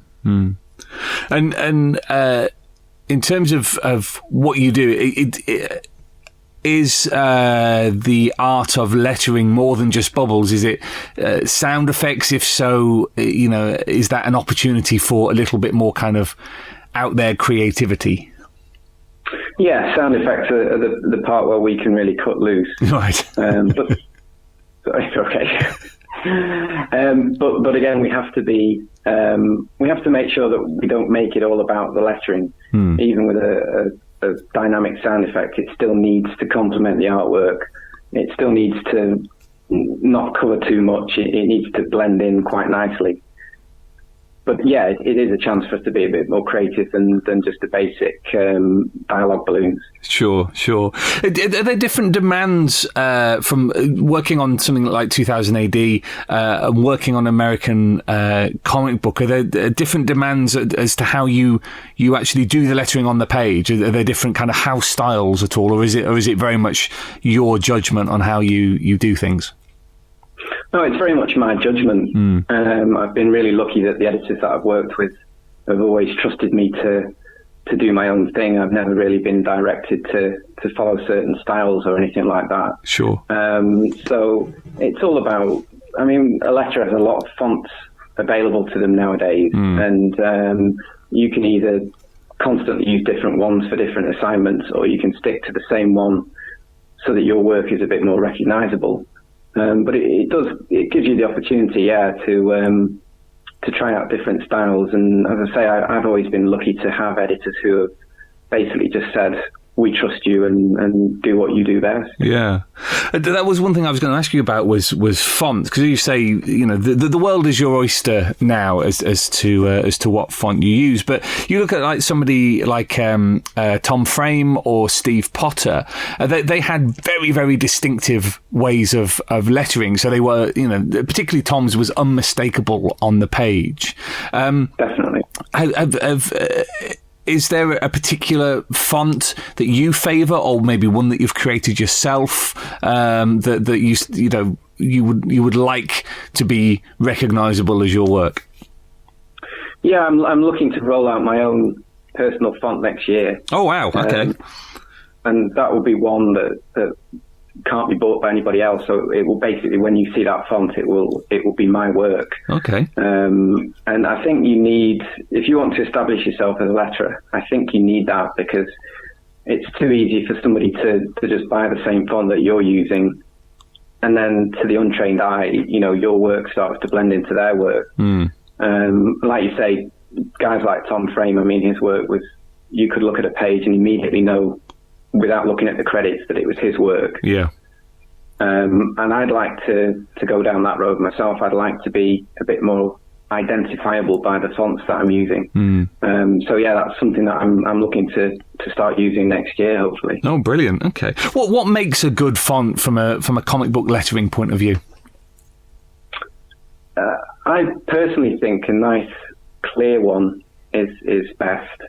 There's a lot of fonts out there that can be quite jazzy, quite stylish, and there's a lot of design work gone into them. But for me, I prefer the sort of the clean and clear kind of style.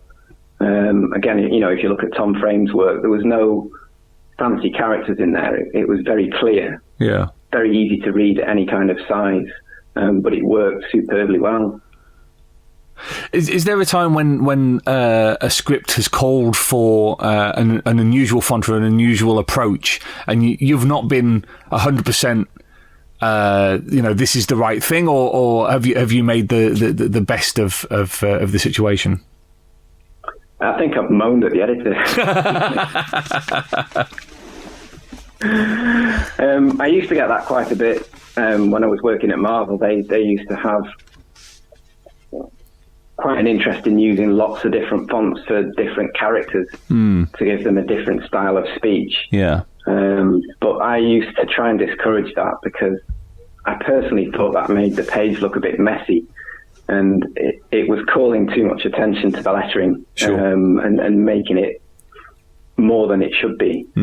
So I would quite often just suggest that it would look better if we just stuck to the regular dialogue font. And a lot of the time I would get the green light with that, but sometimes I was told, no, Iron Man has to have robotic font, and that's the end of that. But on 2000 AD, we don't really go beyond ghostly balloons for spooky characters, where we'll just generally make the balloon a bit wobbly, and generally put the text as white on black as opposed to black on white. And I do think it looks better when you've just got one main font throughout the book. I think it makes it look nicer. Sure. How do you learn as a letterer? Because obviously there's plenty of guides on how to draw and write comic books, but do letterers talk amongst themselves? Are there resources that you can go to brush up on skills, or is it a case that you learn on the job? I'm mostly self-taught, really. It's a case of studying other people's work when I was starting out, and then figuring out how I make the software do similar things. But I used to ask Richard Starkings, who's a very well-known letterer. I used to ask him for advice, and sometimes I'd send him my work and he'd critique it. So that was a huge help. But mostly, I think we're all self-taught. There's no real courses that you could do for that, which again is where the whole career in design comes in handy, because you've already learned the software. Yeah. So it's just a case of learning how to apply that to the actual art of lettering. And I think you just have to use your brain power for that and just figure things out. Sure. One thing Annie mentioned was about balloon placement and that golden rule about the top third of the panel needing to be free for lettering. Has there ever been a time that you've got some artwork through and you've gone, oh God, what am I going to do with this? most weeks. The problem is now, because lettering is no longer on the actual artwork. Yeah. I think it's harder for an artist to remember that they need to leave the room for the lettering. Because in the past they would turn in the pencils and the lettering would be done on the pencils, and then the artwork would be inked. Whereas now it's just very much, it's become separated a bit more, and it is difficult, I think, sometimes for an artist to remember it's all right to leave all this empty space. I think they feel the need to do a full job and make every panel as good as it possibly can. And the problem is that sometimes I do think some artists forget that there's got to be dialogue added to that. And then it's just a case of, as a letterer, you have to make sure you cover up the absolute minimum amount of that artwork, even if you've been left no room. It's kind of a case of tough. You've just got to find a way to make that work. Sure. And to be honest, I sometimes get quite a sense of achievement when I've looked at a panel and thought, that's impossible, and then actually made it work. It's obviously, it will have taken me a lot longer. Sure. But I can look back at that and think, well, you know what, I've done a decent job on that. Because I imagine there's a lot of people who look at comic book lettering and think, well, I've got Photoshop or I've got InDesign or whatever. That looks dead easy. Why is what letterers do so important when computer fonts have become so much more versatile than they used to be? I think we need to make sure that when a person's reading a comic book, they can lose themselves in that comic book and get immersed in the whole experience of it. And I think the second you start to wonder, well, which balloon am I supposed to read next? Yeah. You've lost that experience. You've come out of that world and you're back in the real world, and you're trying to figure out which order to read the dialogue in. And I think it's really important to make sure that the reader doesn't ever experience that. And that's why placement is so important, as well as not covering up important parts of the artwork. You also need to make sure that a person can just switch off and read the comic for 20 minutes or however long and just lose themselves in the experience. And that can sometimes be the difference between a decent letterer and someone who's not quite got the hang of it. I mean, that's what it comes back to all the way through our chat with Annie and what I've said in the intro, which is this is really the invisible art of comic books, isn't it? Definitely. I mean, if anybody wants to become mildly famous, then they need to learn to draw comics, I think, or write them, because I've never been to a comic convention and had someone come up and say, you know, can you sign this comic? You're very much anonymous a lot of the time. But you go into it knowing that. It's not as if it's sprung on you. You should be well aware of that and should have no problems with accepting that. It is very much an unsung art, but it's still an important one. Sure. At the end of the day. Sure. Like artists refining their work as their careers progress, are you always tinkering with the way that you do balloons and tails and fonts? Yeah, I'm still teaching myself new tricks even today. I mean, I've been doing it probably 12 or 13 years now. And it's only really the last 18 months that I've stopped cringing at my work when I see it. But even now, I'm still not happy with it. I'm still constantly looking at things that I can tweak and refine. And I think you should always be looking at that. Even when you've been doing a job for 30 odd years, I think you should still constantly challenge yourself to be better, as opposed to just resting on your laurels. Are there particular artists that you enjoy working with? The ones that leave me room. I love them.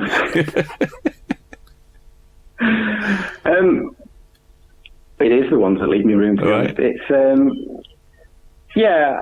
sometimes you can see that an artist has really poured everything that they've got into a comic book. And I love working on those.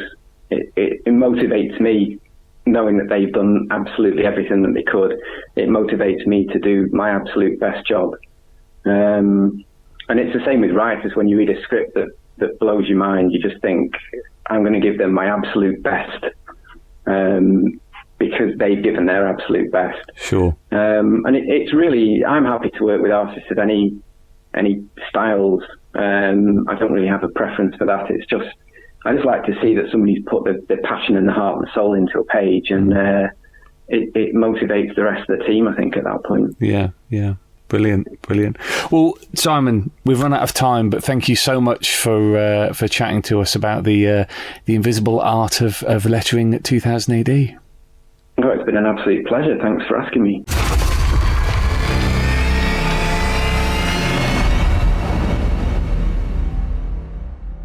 Alert! Alert! Alert!